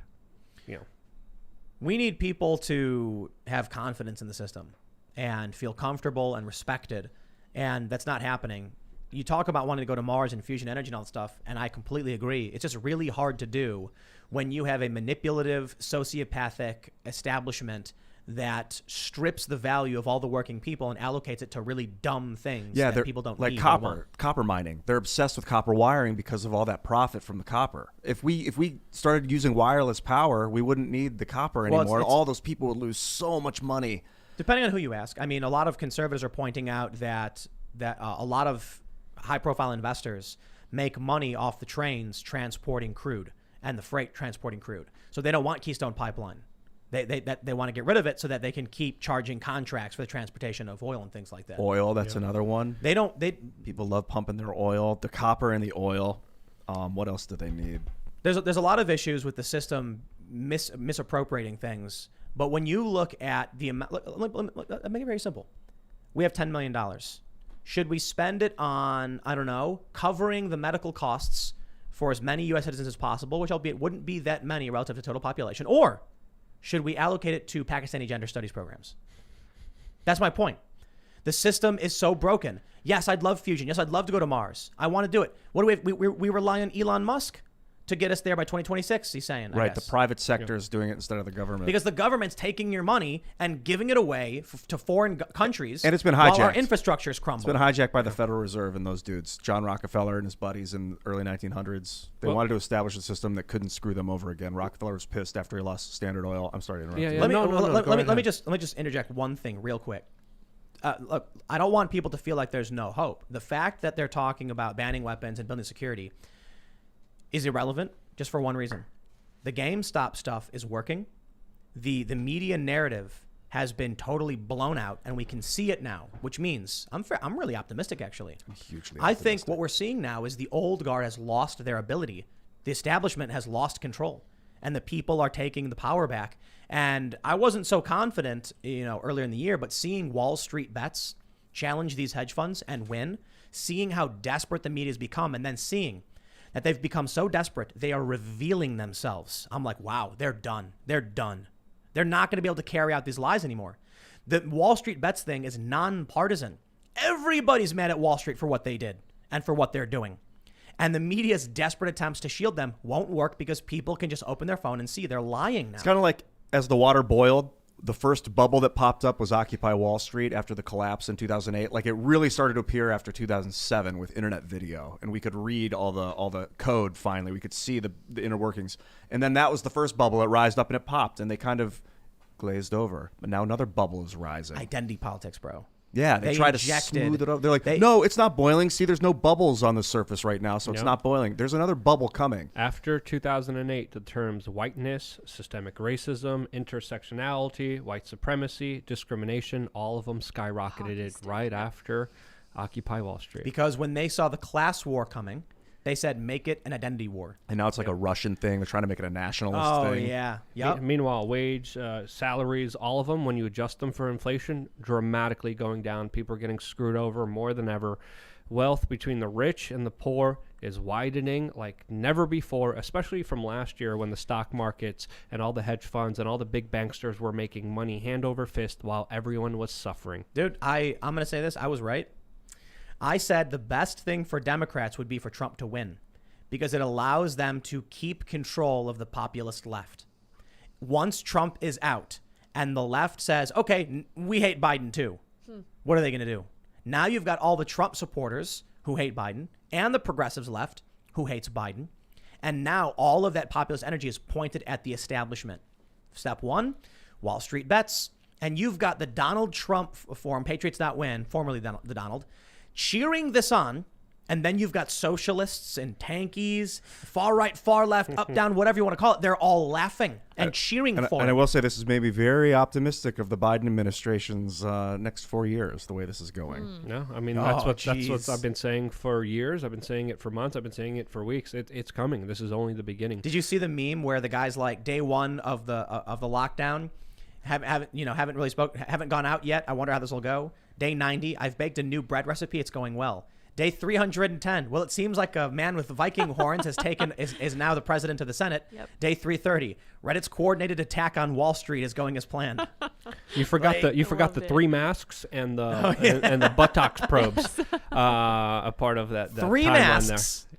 Which, You know, by the way, dude, by the way, Dr. Fauci came out today on national television, said there's no data showing that 2 masks work. After recommending, yes, he literally said that. He literally was on national television, and he Yeah. was like, "There's no data that talks about that it makes any difference." After saying last week that it's common sense for people to Yep. wear 2 masks. Again, another major flip-flop. And if we go into the COVID-19 thing, what about all the National Guardsmen troops that are coming down with COVID? We're also hearing that there's a massive cover-up with the National Guard troops that's covering up hundreds of them that are put into very close quarters, sharing a small amount of restroom facilities, not being able to shower, not being able to sleep properly, getting a ton of COVID, and there's no mainstream media hysteria about a super COVID spreader event like there was with the alleged insurrection, which is, again, just another layer of hypocrisy here that needs to be unfurled so people understand through the bull crap the reality that we live in. So I'm just watching everything kind of fall apart. And then I go out to today to go, we're going to go grab I had to run some errands, go to the post office, go grab some food, and everything was closed. And, I mentioned it earlier in the show, went to a Mexican restaurant, just closed, no signs in the door, and I was confused. What's going on? They're supposed to be open. KFC was closed. Some other local restaurants were closed. And then I was just like, you know what? That's it. We're in a simulation, and they're drawing down the computing power. So now there's no people anywhere, because people aren't in the streets anymore because they're inside because of COVID. The restaurants are all closed. The media narrative is breaking. The system is falling apart. And I'm like, is it because the simulation is like running its course? It's expired now. And so like the simulation we're in, they're just turning down the power. And now there's nothing left to do. And we're on the verge. It's like the end is nigh. No. We're getting into the final chapters. We're getting to the end boss when it gets really interesting, when it gets really difficult, in my opinion. But also, NBC News last week, they cited someone that said you need 4 masks. 4 masks on an NBC Oh my News article gosh. recommended by the media. Dr. Fauci, common sense last week. This Okay, week, Luke, No if, evidence, if no NBC information. is recommending 4 masks, then it's common sense that 5 masks would just be Better. better. No, Yeah, 'cause no. you'll be dead. 6 would be better than 5. Yeah. You Well, just got to do more Ian, masks. Ian. Yes. More is always better. Yes. Listen, you're wrong. If 6 masks would be good, then it's common sense that 7 masks Well, would be better. that's a good point. Oh, yeah. That's good conversation. Thanks, guys. But 10 masks. I got an idea. Let's just make a video where we wear as many masks as possible. See how far we can get. Yeah, we would just- pass out. I'm still Yes. sick. I can't breathe. Well, you'll be passing it on because you'll be dead. Just Yeah. smother yourself with a pillow. I'm looking for an article right now about a scientist coming out and saying it is almost, I think he might have even said that it's definitive that COVID was made in a laboratory. Ooh. Did you read what's that? the source? Okay, I got to find this Yeah, stupid article. I read I'm it earlier. I just- should have had it with me. I'm there's so much politics involved in a lot of these stories. I'm just like, look, man, it's been a year. I don't care. Let's just have a surgical reopening of businesses, get people their lives Hey, back. 100%. And the discussion of origin at this point isn't gonna save Bob and Sally's mom and pop shop, and that's what I'm worried about. So what's done is done. The New York Mag ran that article. I get it, but New York Mag ran that? New York Man, the lab leak hypothesis article. So, YouTube wants to ban people for bringing it up, and then Media Matters smears you if you do, and then New York Mag and Huffington Post are the ones who actually promoted it. It was in May. Washington Post ran the lab leak hypothesis. But now I'm just sitting here like, it's a distraction in my opinion. Getting Yeah. people to talk about the origin doesn't change the fact that it is Cuomo, it is these Democrat governors and many Republican governors who have chosen to destroy your life. Like maybe it would help us learn how to deal with it if we understood if it was human made or if it was Well, naturally formed. understanding the origin. Maybe, I don't know. No, is- the is lab leak important. hypothesis isn't that it's human made. Oh, what is It's it? that they were took a- trying, they took the virus and they were trying to develop a vaccine for it, and it leaked out of the lab. So I could be wrong. I think there is a portion that suggests they were manipulating it in an attempt to develop vaccines, and that like it wasn't made in the sense that the lab leak hypothesis. It wasn't made as a weapon, you're saying? Right. Trying to be very carefully because, It could be either or. We don't have any accurate, I don't exact care. evidence. We don't have any exact evidence, but we have a lot of theories and we have a lot of hypothetical information. I just don't think it's going to save worth small people. businesses. Yeah, it's worth I people think doing it's their just- own homework, their own research, and making up their own minds. I think it's a distraction at this point. I think we need to figure out why they're destroying people's lives and businesses, and that's the and story. what made me think about it is that you're saying the National Guards are getting it, and it's been underreported that they're being stuffed into unsanitary conditions. Well, of course, there's thousands of them that were literally put into parking lots, sleeping on top of each other. There was thousands of people sharing one bathroom and having no facilities to shower and clean themselves. What do you think that's going to? What do you think that's going to happen here? What's his name? Tony Robbins really had an interesting take about this thing that we can't even mention here. Yeah, he went off. I tweeted about Yeah. it. We can't even say exactly what Maybe he said in the here. bonus segment. I think in the actually, bonus section, let's talk I about wanna talk that. about the CFR But I also in the tweeted that bonus section. video under Luke We Are Change, eye-opening video. We should play it later on in the special All right, section. so let's do this because we do have another segment I want to talk about. Before we move on, we'll do a bonus segment after this show talking about what masks, labs, COVID, all that stuff, and what's being reported and what's being said. And this is our safe space at timcast.com.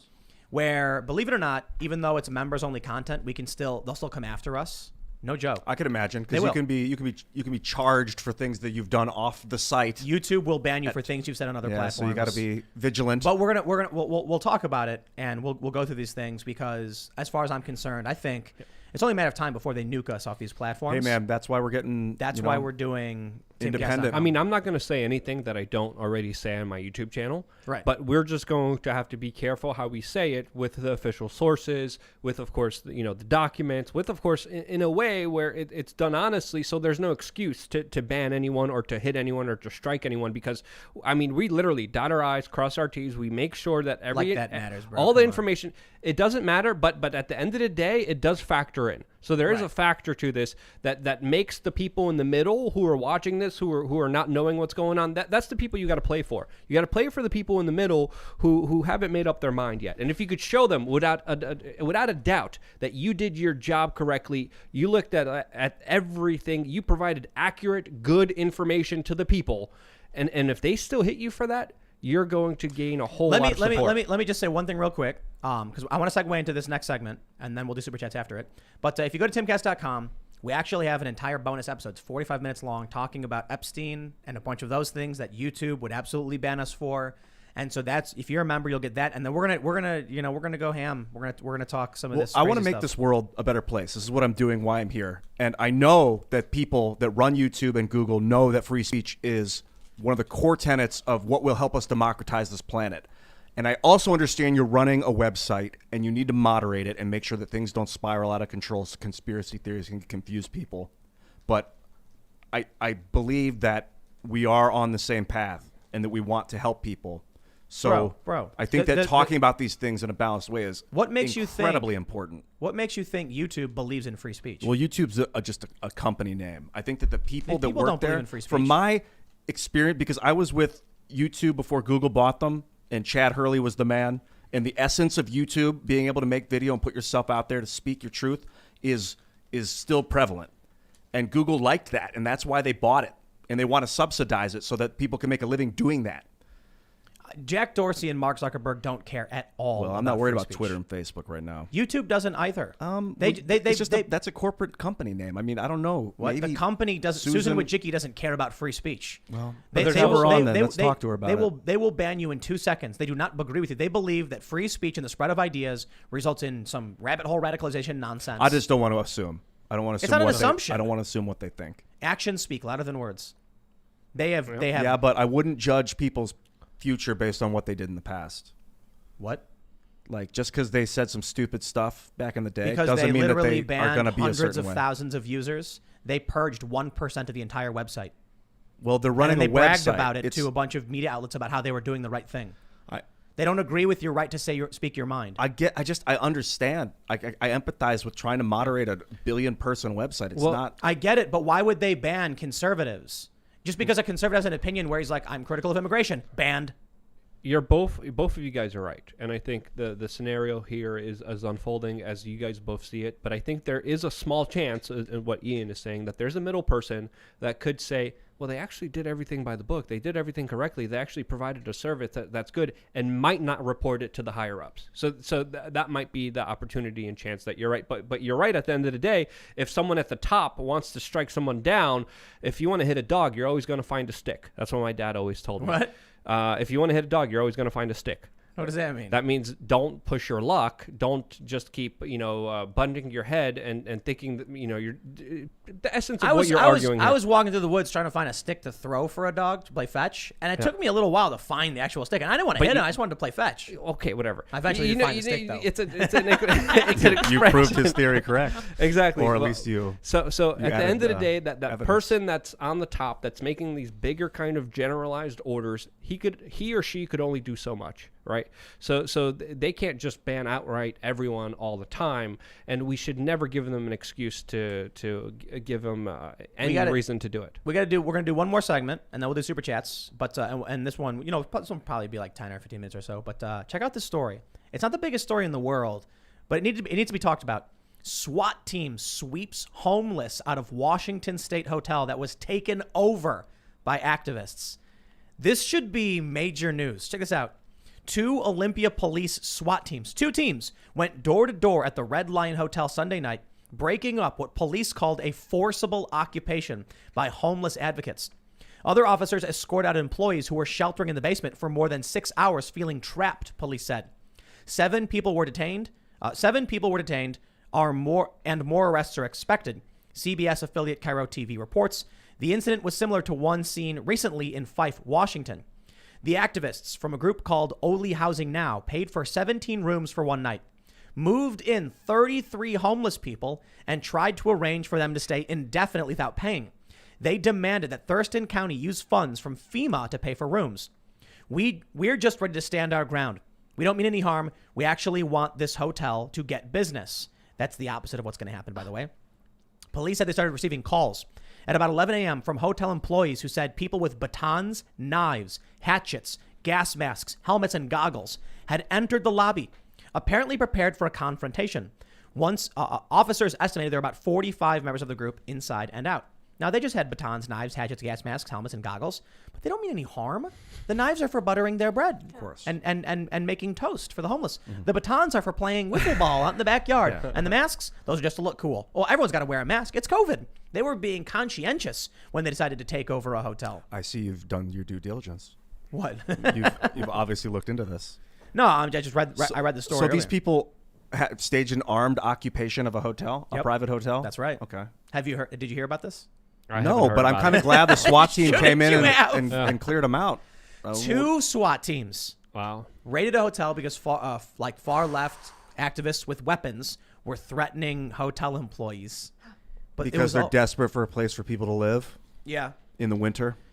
Yeah, and it does underscore very serious problems we have in our country. I was talking about Jon Stewart earlier.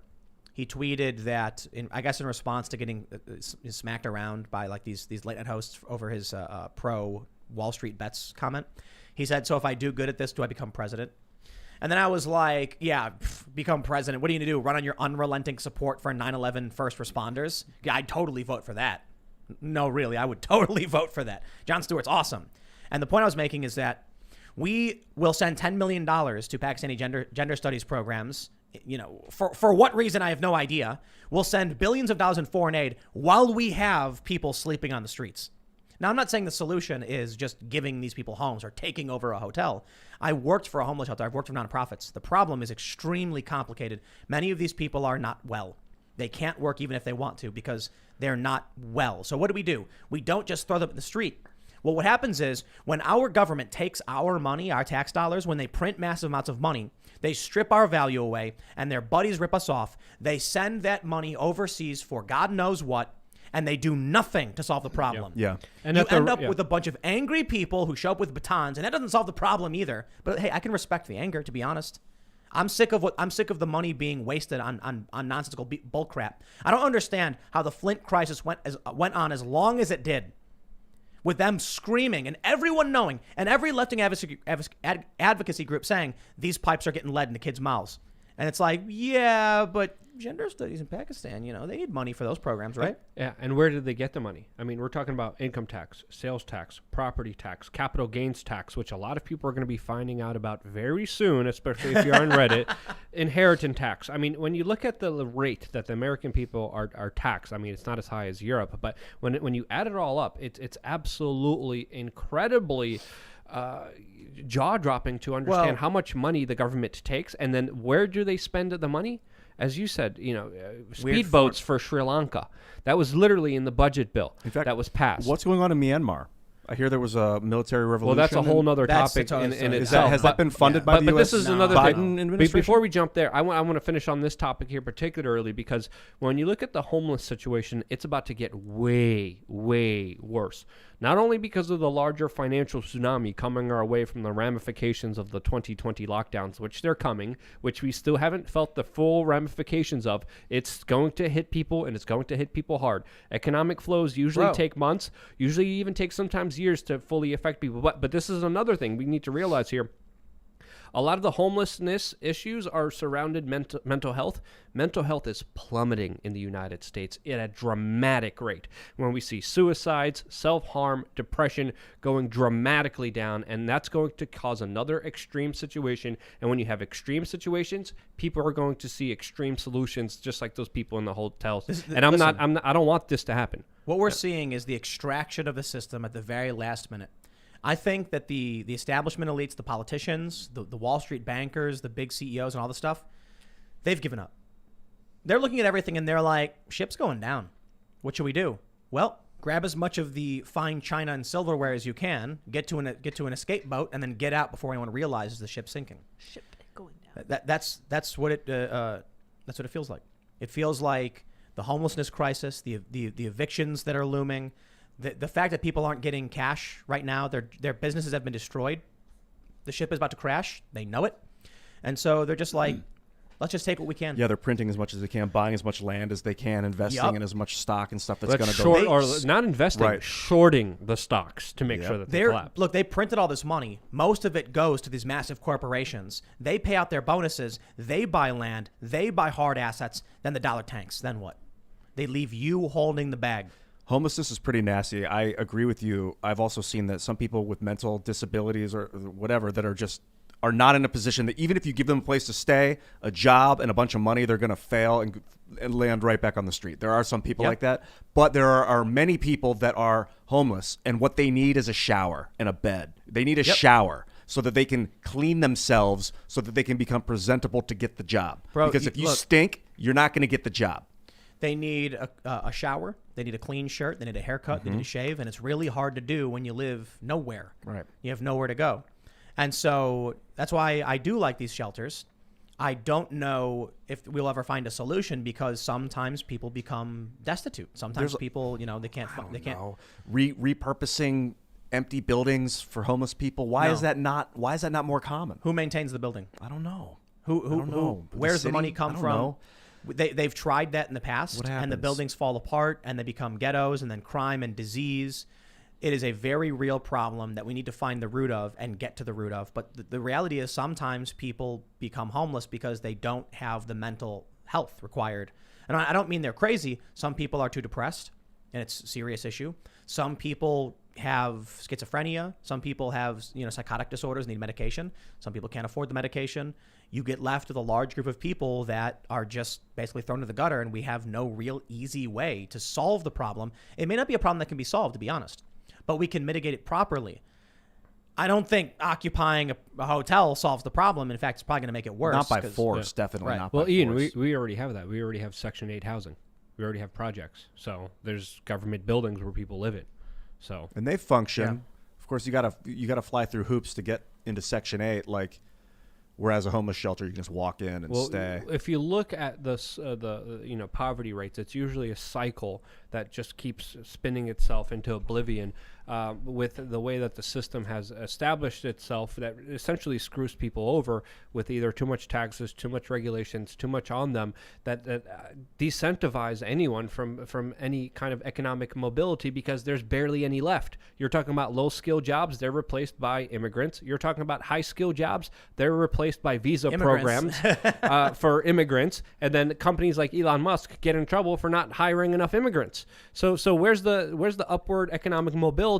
There isn't none. It's a scam. It's all a big system where people within the banking system literally print zero onto a computer, and that's how our financial system is run. Meanwhile, everyone else, what do? They get stuck in this poverty cycle that they never get out of because there's no way out of it. I'm thinking two things. Either UBI, we print a bunch of money, doesn't seem to work, and then this Microsoft patent 060606 where we implant, chips in these people, and then just their biometrics can earn them cryptocurrency so that they have some money just for being. What if I don't think implanting was anything having to do with it. Might not have to implant it. You could do a tattoo. It could be something you eat. I don't know, but you put something in them or on them so that it measures their bioactivity. Maybe a watch, so that are they looking at the billboard? If so, they earn cryptocurrency. Just sit there and watch the billboard. I have a conspiracy theory.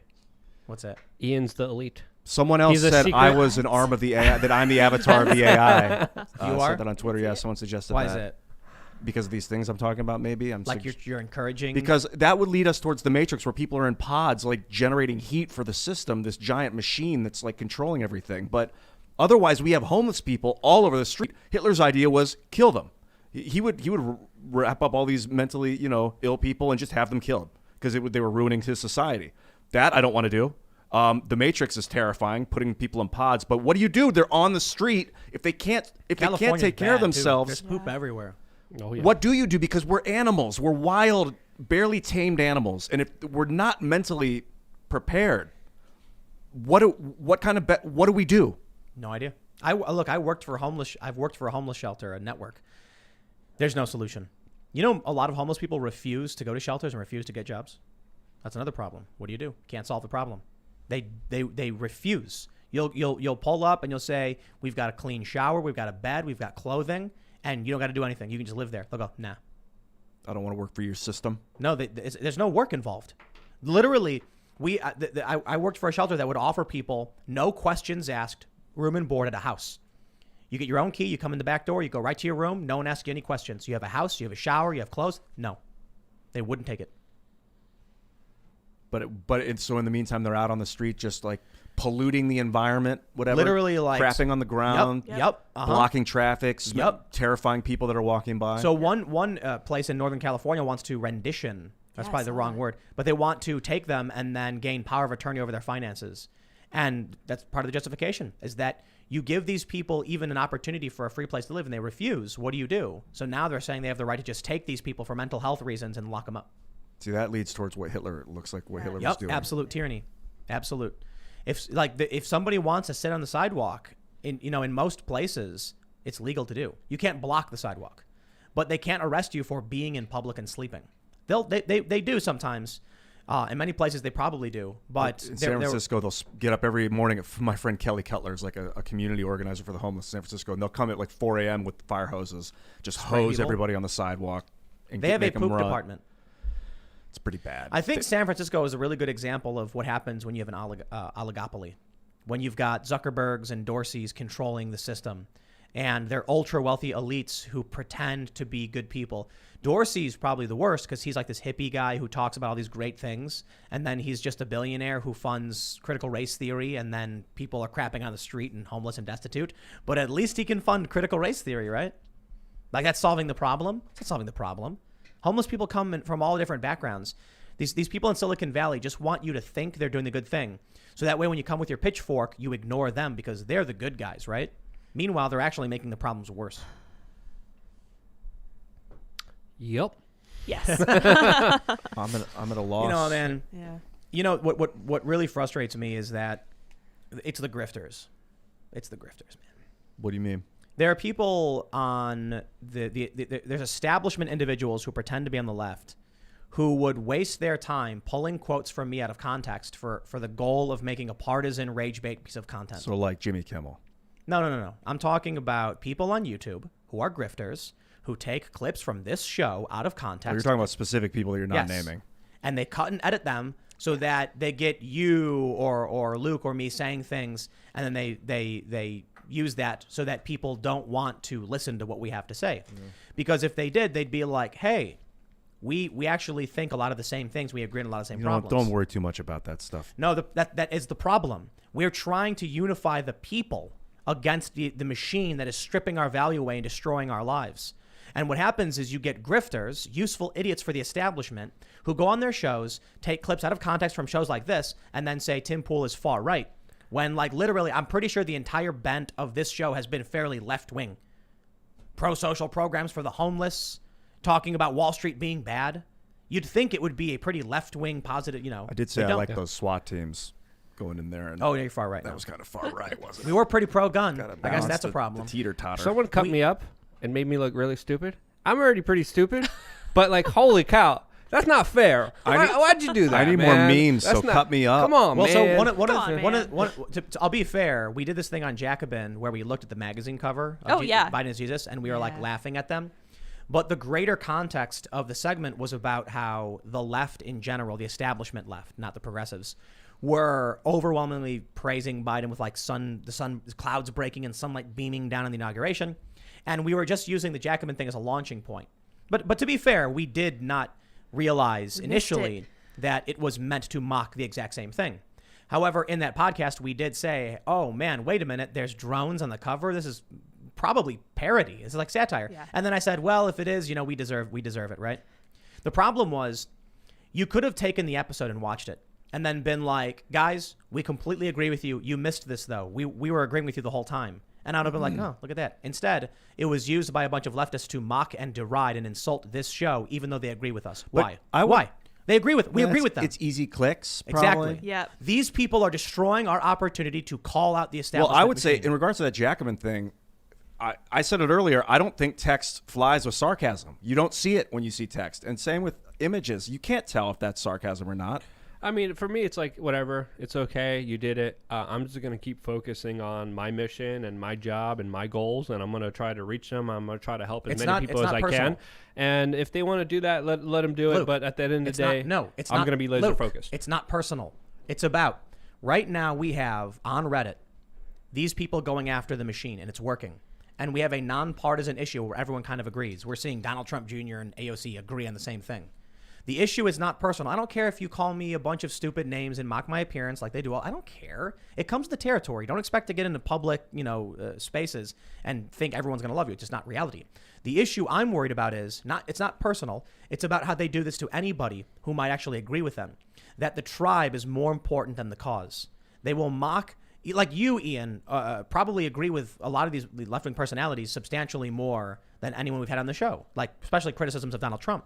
But they would cut segments up of you to make you look like you're far right instead of just being like, we like this guy. Because it's more, for them, the tribe is more important than the cause. So my concern is we want to get people to rally around what we all agree on and build culture and community and support for the things we can accomplish. But the grifters are the ones who are destroying that because they're more interested in clicks and rallying people to hate each other. What we can do is not grift. If we can... Well, we don't. Yeah, I don't. I really don't think I do. I really do not. I try not to take people out of context, man. That what was that kid who had the Native American dude in his face and he was smiling? And right, Covington. I took that. I almost snapped on that. And that was a wake-up call for me to take mistake of taking people out of context. We'll have anybody from left to right, up, down, whatever on this show. We clearly have you and I. We have our arguments. You'll be very critical of Trump. I wanted to Luke will argue be with you more today. But it doesn't work for them. So like the one segment they did where we were talking about Jacobin, they had to edit it to make Luke look stupid because they completely agreed with Luke in every point he was making about the Democrats. So they made it seem like Luke. I didn't even get to see the image. I was just generally talking about the larger principles of not worshiping someone who's in politics. You shouldn't. But don't. They can't. Yeah. There can't be a podcast where there's actually kind of a moderate view on things. So they have to edit it out of context. But it's not personal. It's more about Hey, on the upside, our show about Jacobin got, I don't know, 500,000 views, whereas the clips probably got a third of that, or, this show's getting more views than those clips. So Yeah. that's a good sign. Well, I just wish people would. Maybe, I think. I don't know. I would The think so. tribalism is a problem. That being said, let's go to Super Chats. We went a little long, but we'll read your Super Hey, Chats. I'm going to dip for a minute. And then we're gonna have a bonus segment talking about Lab Leak Hypothesis, COVID, and where we're currently at, and that'll be at timcast.com. So make sure you become a member. Hopefully it'll be up around 11 or so, but upload times, because this is a straight upload. We just do a segment after the show. Let's read some Super Chats. If you haven't already, smash the like button, subscribe, notification bell. Man, I ask for a lot, don't I? Yes. Angry Fish, thanks for the Super Chat. We got Benjamin saying, make the right decisions in pursuit of freedom. Slap down my machine founded on protecting freedom. Why? To protect suits and their pocketbooks. Oof. Kargoosh says, SRO, self-regulating organization. It is an organization that is given power by the federal government to regulate a market. Ah, okay. Oh. So it is essentially a regulator. All right. I wanted to be careful, so we changed the initial title, but thank you guys. Let's see. Amun-Ra Al Ghul says, follower forever. This is my first Super Chat. You don't understand the attack on silver. It's not shares that WSS wants to kill. It's physical silver, because it's been shorted for 50 plus years. Alex Jones has covered this. I think we mentioned a little bit about that, but right, they're telling everyone to buy the shares, and everyone else saying, no, buy the actual physical silver. Let's see. MD Noslu says, hi, I'm Tim Pool. I'm rich, but I need you to send me more money to tell you what you already know. Hi, I'm Tim Pool. I'm rich, and I run a business where if you like getting this content, you can watch for free for 99% of that content, I like sometimes working. with ads or with a sponsor read. And if you really like the content and would like to pay for a product that we produce, you can go to timcast.com and become a member. It's a really weird thing to me about running a business. Like, if I spent time making you a sandwich and then asked you to pay for it, most people would be okay with that. But there's a weird thing where online people are like, don't give money to this business for the products they produce because they already have money. It's like, okay. Yeah. You don't have to. I don't know. Greatly appreciate it when you do. I remember for a long time being scared to ask for donations and just being like, oh, and feeling really awkward about it. But it's like, if you want to support us, people should know where to support us. Well, listen, the memberships at timcast.com come with a product. We produce exclusive content. Yeah. So we've added more work to our day to produce something which creates two paths for us to maintain the business. 99% is all free content. It's all free. And we just rely on ads, sponsorships, and super chats. So it's basically like a pay what you will model. You don't have to super chat if you don't want to. And then we have the membership thing where we produce content that is ad free completely and uncensored, and for those that are willing to buy that product. Sometimes it's awkward to market your own products. That's Yeah. why people will hire marketing firms to do Exactly. it for them. And why, as an actor, you have an agent to go do it for you, so you don't have to be the one that's like, hey, can I come in? And it's similar with timcast.com. Like, I think people are like, Tim, why? But like, dude, who else is going to do it right now? Me? Go to timcast.com and sign up. Well, look, look, it's simple, man. We could always If you hire a don't- marketing firm to do some YouTube ads for us. Not a Look, bad idea. we've got millions of subscribers across the board. Dude, we have the best subscribers. And I mean, we've it's got hyperbole, like but 0.001% of those who are members. It's fine. It's not a a big lot deal. of you know what I mean? members. Have you disclosed the numbers of how many members we have? No, It's growing fast. It is too fast, guys. You signed Oh up no! so fast. It was Keep awesome. signing up. Hey, I got my Success first problem. donation, you guys, Oh, on nice. Twitch. I got twitch.tv/Ian on the far Crossland, left. and I started using Streamlabs, which is like an upgraded version of OBS. It's a Yeah. multi-stream, and I set up like a marketing thing where I'm selling T-shirts. I'll talk more about it maybe after the show's over. cool, yeah. And All I right. got a donation. We my got- first we got- personal donation. Couple very important super chats. Crystal Mac says, please make a shirt with rabble, rabble, rabble on it. Hell yeah. I think that's a good idea. I agree. Nathan Snyder says, who wins, Godzilla or King Kong? Very important super chat, by the way. Luke? Not a fan of either. Godzilla. Nah, I don't He can care. like shoot lasers or whatever from his mouth, 100% can he? Godzilla. Yeah. Can he? Yeah, I think I thought so. he could. King Kong is King Kong, dog. Big monkey. I think Godzilla's like 3 times the size of King Yes. Kong, isn't he? I think I have so. no But idea. they changed it for the new movie. Now sure they're the they same did. size in the new movie, so that they could fight. So who would you pick? I don't know. I gotta read It this doesn't super really chat. care. YZ250 Moto says, Ian, quote, I want to talk about vibrations of the universe. Tim, quote, shut your mouth. Hey, those were quotes No. today. Not today. All right, here Cryptic says only buy physical silver. Stay away from SLV as if it. Well, I'm not going to finish that super chat, but not financial advice, by the way. Just a random internet comment. I got some physical silver. Not really enough. I've never been good at investing unless it's investing in myself. So if I was good at like being part of the club and the 1%, I'd probably have way more money than I do. But all I do is just run a business and then not properly invest. It's the silver mines too. That's a good investment. I think I've heard. I'm not a financial analyst, so. Let's see. We got one from CP. It says, long-time listener. I love the show. I'm going to join timcast.com tonight. Also, I would love to hear what George Carlin would have to say about everything going on right now. I wish, man.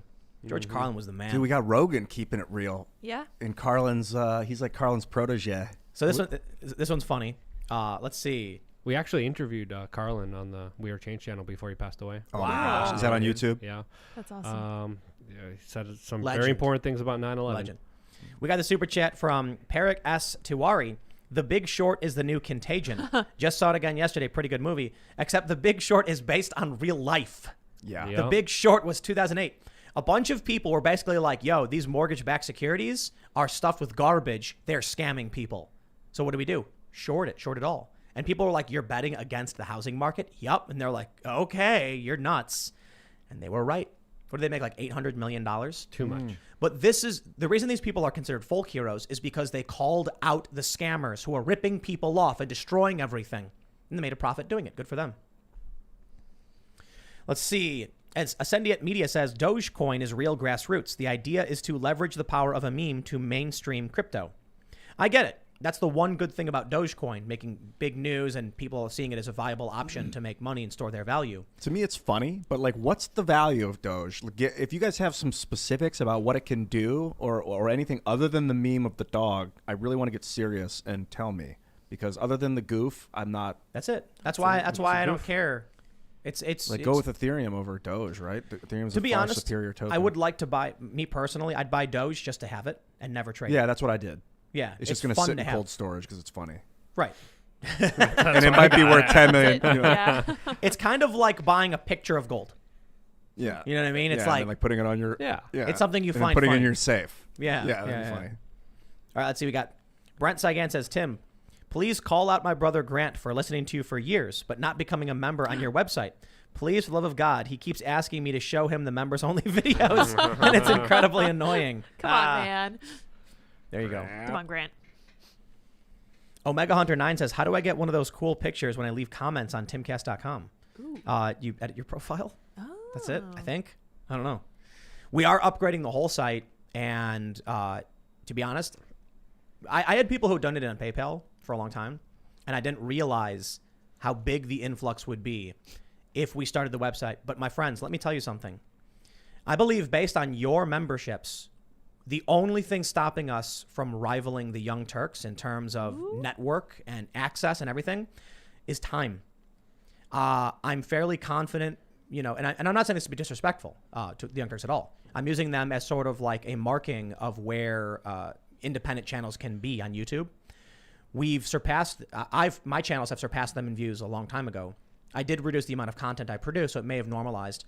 But now with the memberships, it's a very real possibility we can start like a 24-hour network, hire on more personalities to do separate shows, and really expand this in ways I didn't totally expect. I'll just put it this way: I did not think that many people would sign up so quickly, and so many did. I'm like, okay, now we need to rapidly expand what you get for that membership, and it's probably going to be big. Yeah, it's probably going to be. I've been real thinking big. a lot about expansion the last couple days. We're gonna need to start new shows. We're gonna need to do live streams, and we might even do like a 24-hour live thing.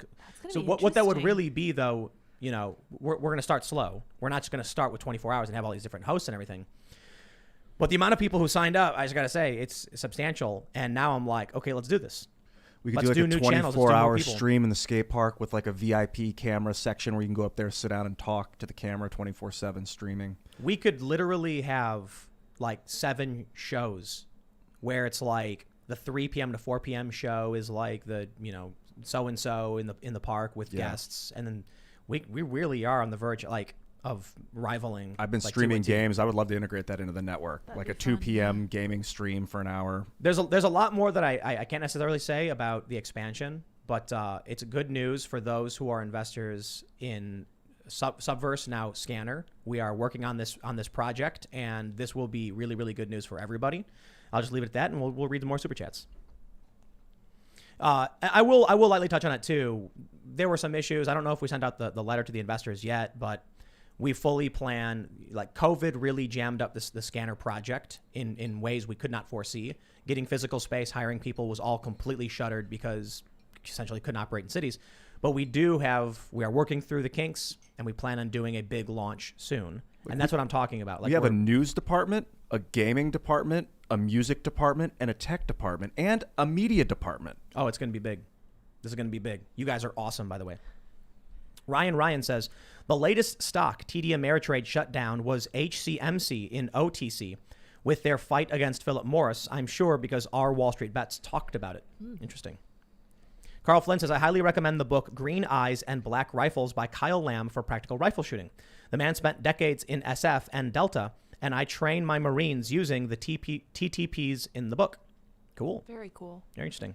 We went out to the middle of West Virginia last weekend. And shot a rimfire 50 BMG. No. Breech loading. There's breech loading. loading. Not rimfire. Yeah. And whatever it was powerful. It was crazy. It was smaller than I thought it was going to be. Really? Well, because you didn't want to shoot it. I didn't want to shoot it. No, I didn't. It was. It's on your Instagram. Yeah. There's video of it. Yeah. It's intense. Luke fired it, and I was standing slightly to the left, and the shockwave shut my phone off. I was filming Luke, and then after after he fires, the shockwave hits me, and then I look at my phone's off. Whoa. Yeah. Whoa. And then so it like pushed the off button? I have no idea how it happened. Wow. I don't know. Yeah. There's a lot of force. It's something else. Dude, in the YouTube video on the Instagram video of Luke, you see him like crawling up on the gun. He's like getting all like he's crawling through the mud, and then he just wicked shock. Yeah. It's remarkably simple how the breech load works. It's just you screw it off, you put it in, you screw it on, you pull the hammer back, and click. That's simple. It's no semi-auto Barrett though. Nope, it is. Nope. Let's see. Gerg C says, Tim, you guys are killing me. SpaceX, because of DoD satellite contracts, are not allowed to hire non-Americans. Really? That's weird. We were just reading the article. Yeah. Eric Miller says, if Occupy is the Bronze Age, would Wall Street Bets be the Silver Age? Then what's the Golden Age, or what's the what came after the Silver Age? I don't know. After the Bronze Age was the Scar Forget. So there's actually a couple more comments. C. Hennessy says, Musk explained in a Q&A that because in its rocketry, your employees have to get military clearance first before they can work. This limits employees. Oh, for sure. Scar Forget says Elon Musk can't hire non-U.S. citizens because the rockets are considered a national security issue. Weapons of mass destruction. Interesting. Sees the memes of production, says Benny Ocean. Now that is a meme. We will consider Correct, it. yes. So Tesla hires foreigners, not SpaceX. Okay, interesting. Let's see. AC130 says, I'm 26. I'm a rapper from SC fighting the culture war from the inside. Hip hop's almost entirely woke now. Check out my next album, Self-Destruct Sequence 2, on March 1st. Love y'all. Hope to meet you someday. I just want to also point out the easiest way to get an ad read on this show is a super chat. Basically. The issue is we can't read every single one. That's what makes it hard. But just shout out for this dude's album, Self-Destruct Sequence 2 on March 1st. Thanks for the super chats. You see what $10 can get you. Yeah. This Gaming Dragon says, first time super chat. Tim is Jotaro from JoJo. He can win at poker by not folding and raising until the other guy has a heart attack. By the way, you guys should get Salty Cracker if you haven't already. I don't know what that is. I looked that up. Spasmodia says the next actual squeeze is Nokia, by the way. Well, I'm not super convinced. I did buy Nokia because I like Nokia. You ever see the story about the guy who has the Nokia phone and a bullet goes through it but stops? No. And his life is saved by the phone. Whoa. There was a meme for a long time that Nokia phones are indestructible. It is still a meme. And it is still a Yes, meme. it is. I saw it just recently. So I saw the news and I was like, I actually tech has always been my jam. The things I hold are typically like tech or some kind of manufacturing. So I bought Nokia because I actually like Nokia. I don't care for the I'm not going to sell it. I'm just going to sit on it forever, just because I like it. But more importantly, I can't really buy any meaningful stock in say Google or Apple because it's too expensive. So Yeah, Nokia was cheap, so I could afford it. I have Tesla. I like Tesla. That's about as It's techy as I expensive. got. Yeah, So I expensive. just think of it as what percentage of my net worth is going into it. I don't really worry about how much the stock, because you can buy like 0.2% of a stock or whatever. Oh, okay. Tesla's awesome, though. It's an awesome company. Mr. Behavior says, long-time listener, first-time caller. I had to toss in a super chat after Luke's epic rant. You went off, Yeah. bro. Respect. I just became a member on Timcast.com recently. Wish you all luck with the site. And we need it. Yes. Look, so many people signed up that we are like bringing people on working overtime to try and fix it and make it bigger, because it's taken off, man. You guys rock. Spork Witch says registration leads to confiscation, which leads to incarceration and extermination, literally every single time. I like my guns like Democrats like voters, undocumented. But Love it. Matthew Walden says HR 127 will bring what you fear. Maybe. Yeah, I'm not a fan of this crazy stuff. These crazy, restrictions. Sean Anderson says, I know I'm old when you mentioned Killdozer, and my first thought was the 1947 sci-fi made-for-television movie starring Clint Walker. It's on YouTube. Check it out for a chuckle. All right, that sounds fun. Nimitz says, you have lied to, locked up, and destroyed the businesses of give or take 100 million draft-age males for over a year. Then you shove the fact the American dream is dead and every system is rigged in their faces. The powder keg is lit. Yup. Hands down. Skullgar Thane says Killdozer was a probably intentional media misnomer. He never actually killed anyone except himself once the bulldozer finally got stuck. Yeah, man. Was he shooting those guns? Yes, he did. It's exciting. JD 1989 says, hi, Tim, Luke, Lydia, and Ian. House Resolution 127 is outright communist gun confiscation proposed by Representative Jackson Lee. This bill would disenfranchise all low-income firearm owners and be unilaterally illegal. Well, yeah. The taxes on a gun, I believe, has to be unconstitutional because it would mean only rich people can have guns. But they do it already with like full auto, NFA machine stuff. guns. Yep. Timothy Peterson says, how far could HR 127 potentially go on a 50 caliber ban? 50 cal is the most popular black powder caliber. I wouldn't put it past them. Ricky Bobby says, so Louder with Crowder started again today. Huge news. They have filed a lawsuit against Facebook for removing their election stream. The biggest independent stream removed from the biggest platform for no reason. Hope they win. I do too. Go Crowder. They got Bill on it. Isaac Hillstrom says, Dogecoin, we're going back to the moon. Okay. Marcus Carter says, 562,000 elected officials exist in the U.S. If 6 million people can buy GME, GameStop, why can't at least 562,000 Americans have the support to run for office?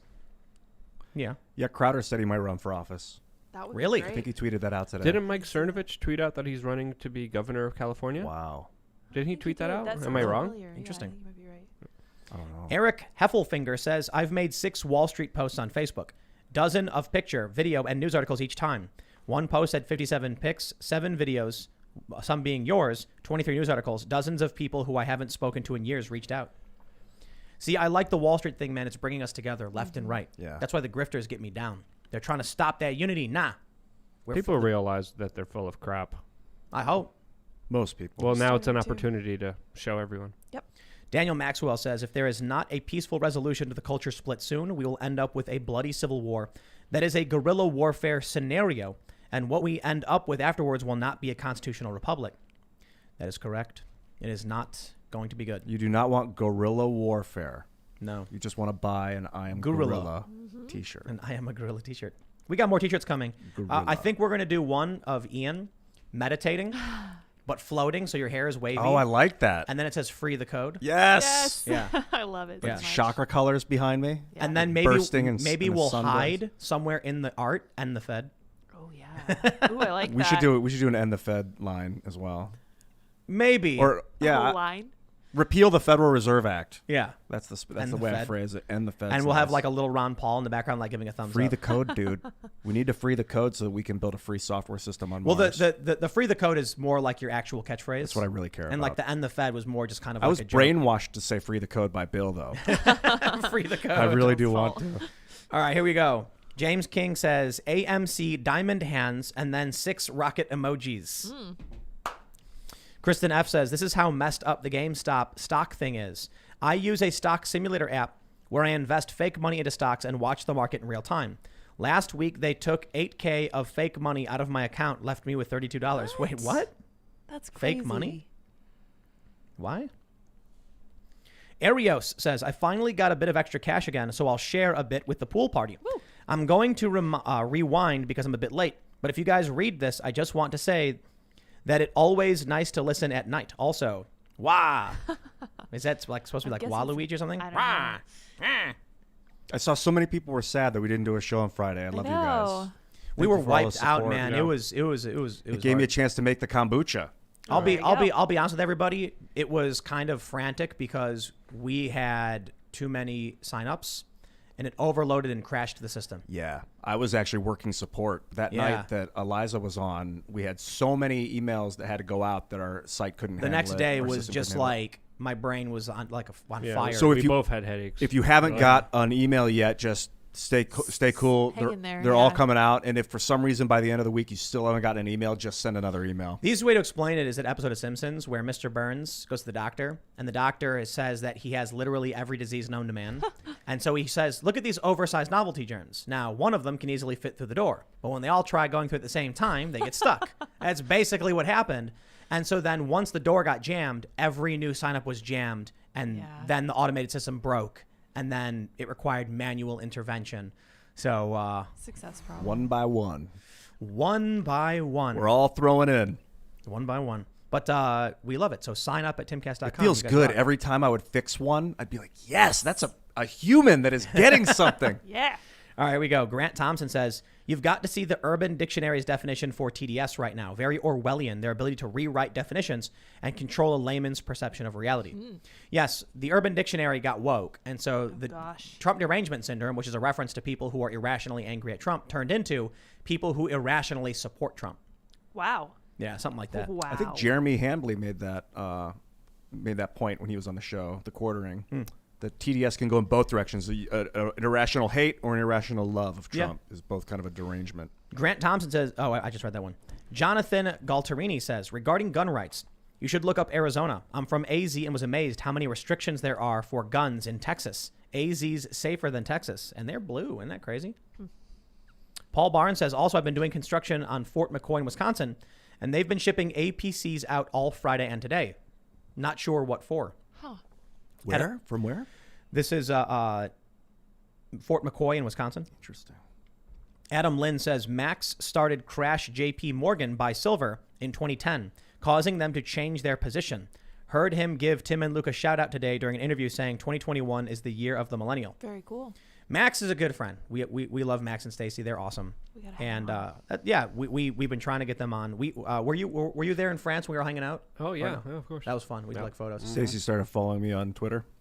Max and Stacy Come are on the amazing. show, guys. What were Thing we, is, we were covering the climate protests, I think, and Yeah. then we all like had a crazy night on the town, which was really fun. Ate snails. Yeah. when Max and Stacey come on, I want another chair because I want to do all of us. You guys, if you're big into crypto, you should check out their podcast. It's the Orange Pill Podcast with Max and Stacy. We're just gonna have you sit in the middle, I'll sit in and the your middle. head's gonna pop up. Be like, "Did you do DMT?" And then you're gonna go back down. You smoke DMT? I I wonder want- if Max I- has smoked DMT. I don't know, but I feel like he'd have a lot of really good opinions on it. Yeah. You know, even though he's a Stacey, too. finance guy. It was funny seeing that video he posted of him in 1987, like young Max Kaiser talking about stocks and ragging on yuppies. I loved it. All right, let's see. Let's try and get some more of these. Quentin Cooling says, "What do y'all think of Tom McDonald's new song and getting to the top of the chart?" I listened to it today. I was surprised. I was like, "Those are some really strong lyrics that were, for a lot of people, the nail on the head." So He's charting. He's like, great. I think like that he actual has Billboard been, charts yeah. or what? I mean- think that he has. I mean, I been. know he's big. I don't think he has. Does he even have a label or a manager? I don't think he has any of Okay, those. Right? so I have extreme respect for Tom McDonald because he's doing all of this himself. Yeah. Like him and his woman are making this happen, which is truly amazing. And he's very talented, so I'll have to listen to that and song. he got like 3 million views in just like Yeah. in just a That's very Tear short it up, time, dude. and the music video. I mean, it was. I mean, the lyrics were profound. I think what I love, one of the things I love about Tom is his gratitude. He's got the essence of worker. gratitude to Yeah. his fans. I kind of Yeah. dismissed him for a while. I was like, yeah, whatever. He's just another like white rapper. I'm like, whatever.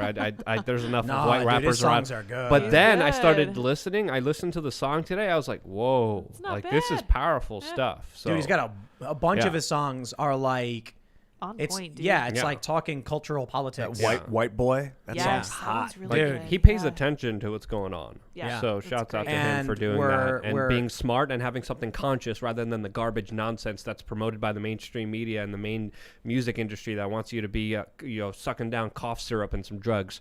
So thank you for doing something different. That's right. And we want to get him on the show. Yes, we will. at It some may point. it may at some point because we have talked to him a bit, and he's a cool dude. So we'll just early in the year, bad weather, COVID. Everybody's got things that are kind of creating hurdles for So there's a lot of people we've actually had who will want to come on the show that would be really, really awesome.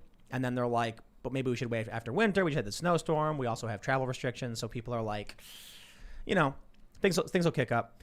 There are some guests. I don't like naming the people who we have coming on, but there's a lot of people we're trying to get, which will be amazing conversations. Like, I wish I could say I can't though, but someone recently, I believe the PR company for one very, very high profile dude who was canceled reached out to us, and I'm hoping this is a legit request because I would love to have this dude on, but I'm not going to say who. I contacted Nassim Harriman about the Schwarzschild proton, the unification theory. I was at Burning Man with him. He's great. If you Oh, if you can get in touch we with him, were at the same camp together. let him know if you can. I did a video somehow- with him as well. Oh, Very I love interesting him. guy. He's Yeah. basically seems to have solved Einstein's field equation, showing Oh. Yeah, a look unified up, field theory. I talked about that. Nassim Harriman, We Are Change. You'll see me in a very interesting outfit at Burning Man You went to interviewing Burning him. Man. Oh my gosh. 'Cause we were at the same camp. We were sleeping together in the same, group that we were all together with. Yeah, he spent his years working out of his van because the scientific community wouldn't take his work seriously because Yep. it basically upended a lot of like accepted physics, but what he seems to have unified Very cool. the There was universe some wild nights. into one energy form. So we had one super chat. It was for $5 and said, "Here's for Ian's contribution to Ian's rehabilitation." Thank you, sir. And Chris Bell says, "Ian, the things you say rip out pieces of my soul. Tim, how do you deal with it? Lydia, love your face. Hit your button more so we can see that smile. Thanks, guy."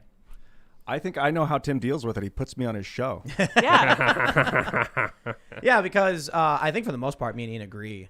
But when we have our disagreements, we voice those disagreements. We're like really kind of logical and straight edge, but I play like a really wild character on this show intentionally because I think it's good to bring that crazy to the I table. didn't realize you were playing a character, Ian. Well, I'm just saying some of the most out there stuff because who else is going to say it? That's And true. people need to hear this because they need to question themselves. We're not what we Playing, or think is we this are. really you? I think It's like really a him, but hyper exacerbated version this of is- me, a it's his- hyper inflated he's- version he's, of myself. He's putting up a barrier now. Like I just sit in silence. If you really want A to lot see of the times, real me, true, yeah. watch my Twitch stream. Yep, there you go. Yeah, I remember Tim and Ian used to have these conversations at the table. I was Yeah. usually sitting like right between them. So that Earlier was today, really we fun. talked about the ideal gas law and about writing a new. There has to be at least one screaming match in the house a day. Just We at were least one. disagreeing earlier when Ian was talking about ideal gas law, and we were talking and laws versus scientific theories. laws, and you were saying they don't change. I was saying they do change. Theories change. Yeah, and Laws are considered to be. I think scientific laws are there until we figure out how to improve or alter them. But neither of us really Maybe. knew, so we kind of just yelled a little bit and then moved on. I think theories are the ones that's like we don't know for sure, but we've tested it, and this is what we believe to be correct. And laws are like that's true. Nassim, if you're listening, settle this. We'll just bring in a scientist who can explain it all Let's, to Yeah. us. let's bring Nassim on. Yeah, Yes. you guys know him. Reach out. Love it. Mike Chilson says, one of my favorite quotes: "The taxpayers are sending congressmen on expensive trips abroad. It might be worth it, except they keep coming back."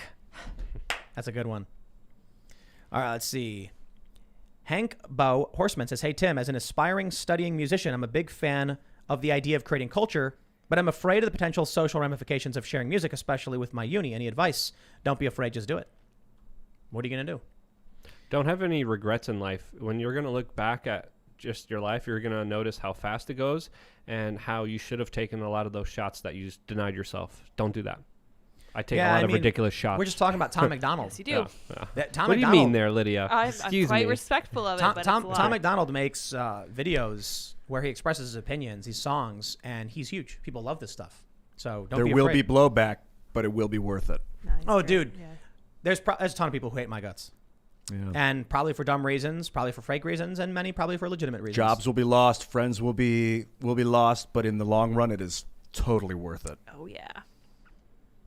Ryan says, "You rule." That is all. Appreciate it. Oh, thanks. DJ Madero says, all the great things are simple, and many can be expressed in a single word: freedom, justice, honor, mercy, hope. Winston Churchill. Great speech. Excellent. Ed's World says, "What is quantum parse syntax grammar, and why is it important?" I don't know. Turk Longwell says, I got in on membership on day one. Haha. Haha. You got in. You got past that. The crowd, they rushed to the door.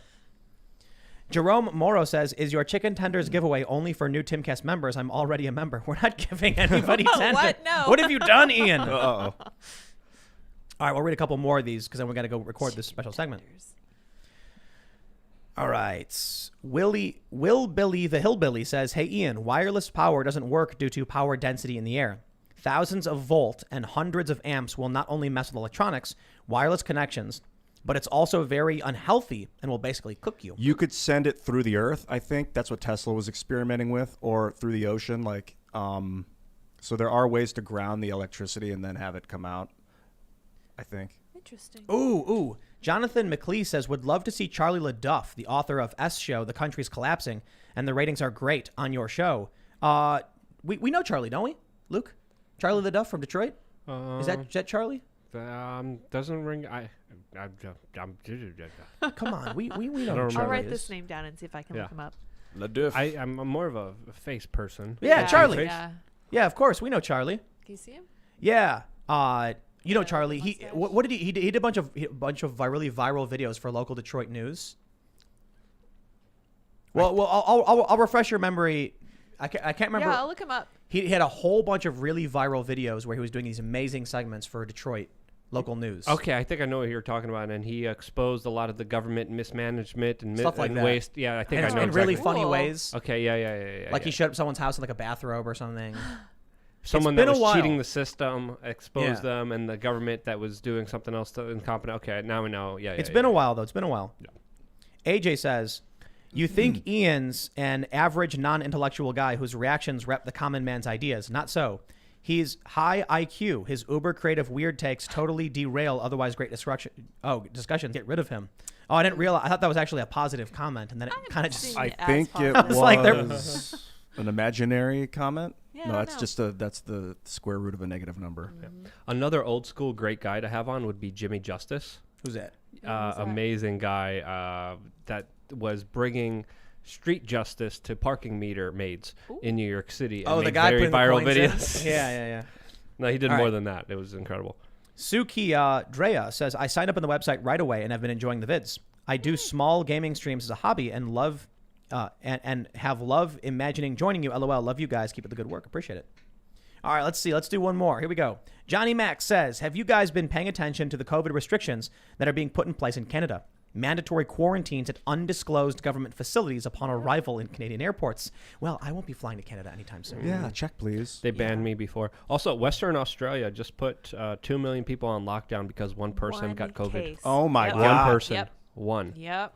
I saw that. Ladies and gentlemen, we are going to record now a special bonus segment, uncensored, talking about the lab leak hypothesis for COVID, among some other things. So make sure you go to timcast.com, sign up to become a member. For those that are having any issues with your membership, serious apologies. We should have prepared better, but we have people standing by to make sure that you can log in and get access, and they should be fixing all of these things right now. And it should be good for all new members. So again, if you signed up in the past few days, I'm terribly sorry, seriously, about what happened. But we are working to get you guys into the system to get it all working and everything. So we're going to have a bonus segment coming up. Timcast.com. Don't forget to follow me on Twitter, Instagram, and Minds at Timcast. You can check out my other YouTube channels, youtube.com/Timcast and youtube.com/TimcastNews. We're live Monday through Friday at 8 p.m. Bonus segments will be at timcast.com. Luke, what do you do? I'm a t-shirt vendor. One of the t-shirts that I'm wearing right now is another We Are Change exclusives that says, maybe the day had a crappy you. It doesn't say crappy. I had to tape over it. Family-friendly show. You can get that shirt right now on thebestpoliticalshirts.com, and that will support me being here. And if you want to know what I'm doing, check me out on wearechange.org. Thanks for having me. Well, thanks for being here, Luke. Hey, everybody. I'm Ian Crossland, and you can follow me all over the internet, especially at YouTube and Twitter at Ian Crossland. You can also follow me on Instagram and Minds and Twitch, where I'm streaming games almost daily, sometimes at night, sometimes during the day, twitch.tv/Ian Crossland. Also, if you're going to email the website, make sure that if you email members at timcast.com that it is only for technical issues. We have another email that's for if you want to give feedback and things like that. And what is that? I don't think we have that set up yet. Okay, we don't have a feedback thing. Just But we're gonna be setting up like feedback and like All and sorts tips of and stuff. different- I think Yeah. there's Spin the UFO. There's other emails that we Yeah. have. That Spin the UFO at gmail.com is good for any general inquiry. Yeah. So limit your emails so that the technicians don't have to sift through things. That helps us out a lot. And you guys rock and roll. Yes. I love you. Thank you guys all so much for joining at the site. We really, really appreciate it. I'm really looking forward to sticking it to these big platforms, one of which I'm on right now, so I won't say too much.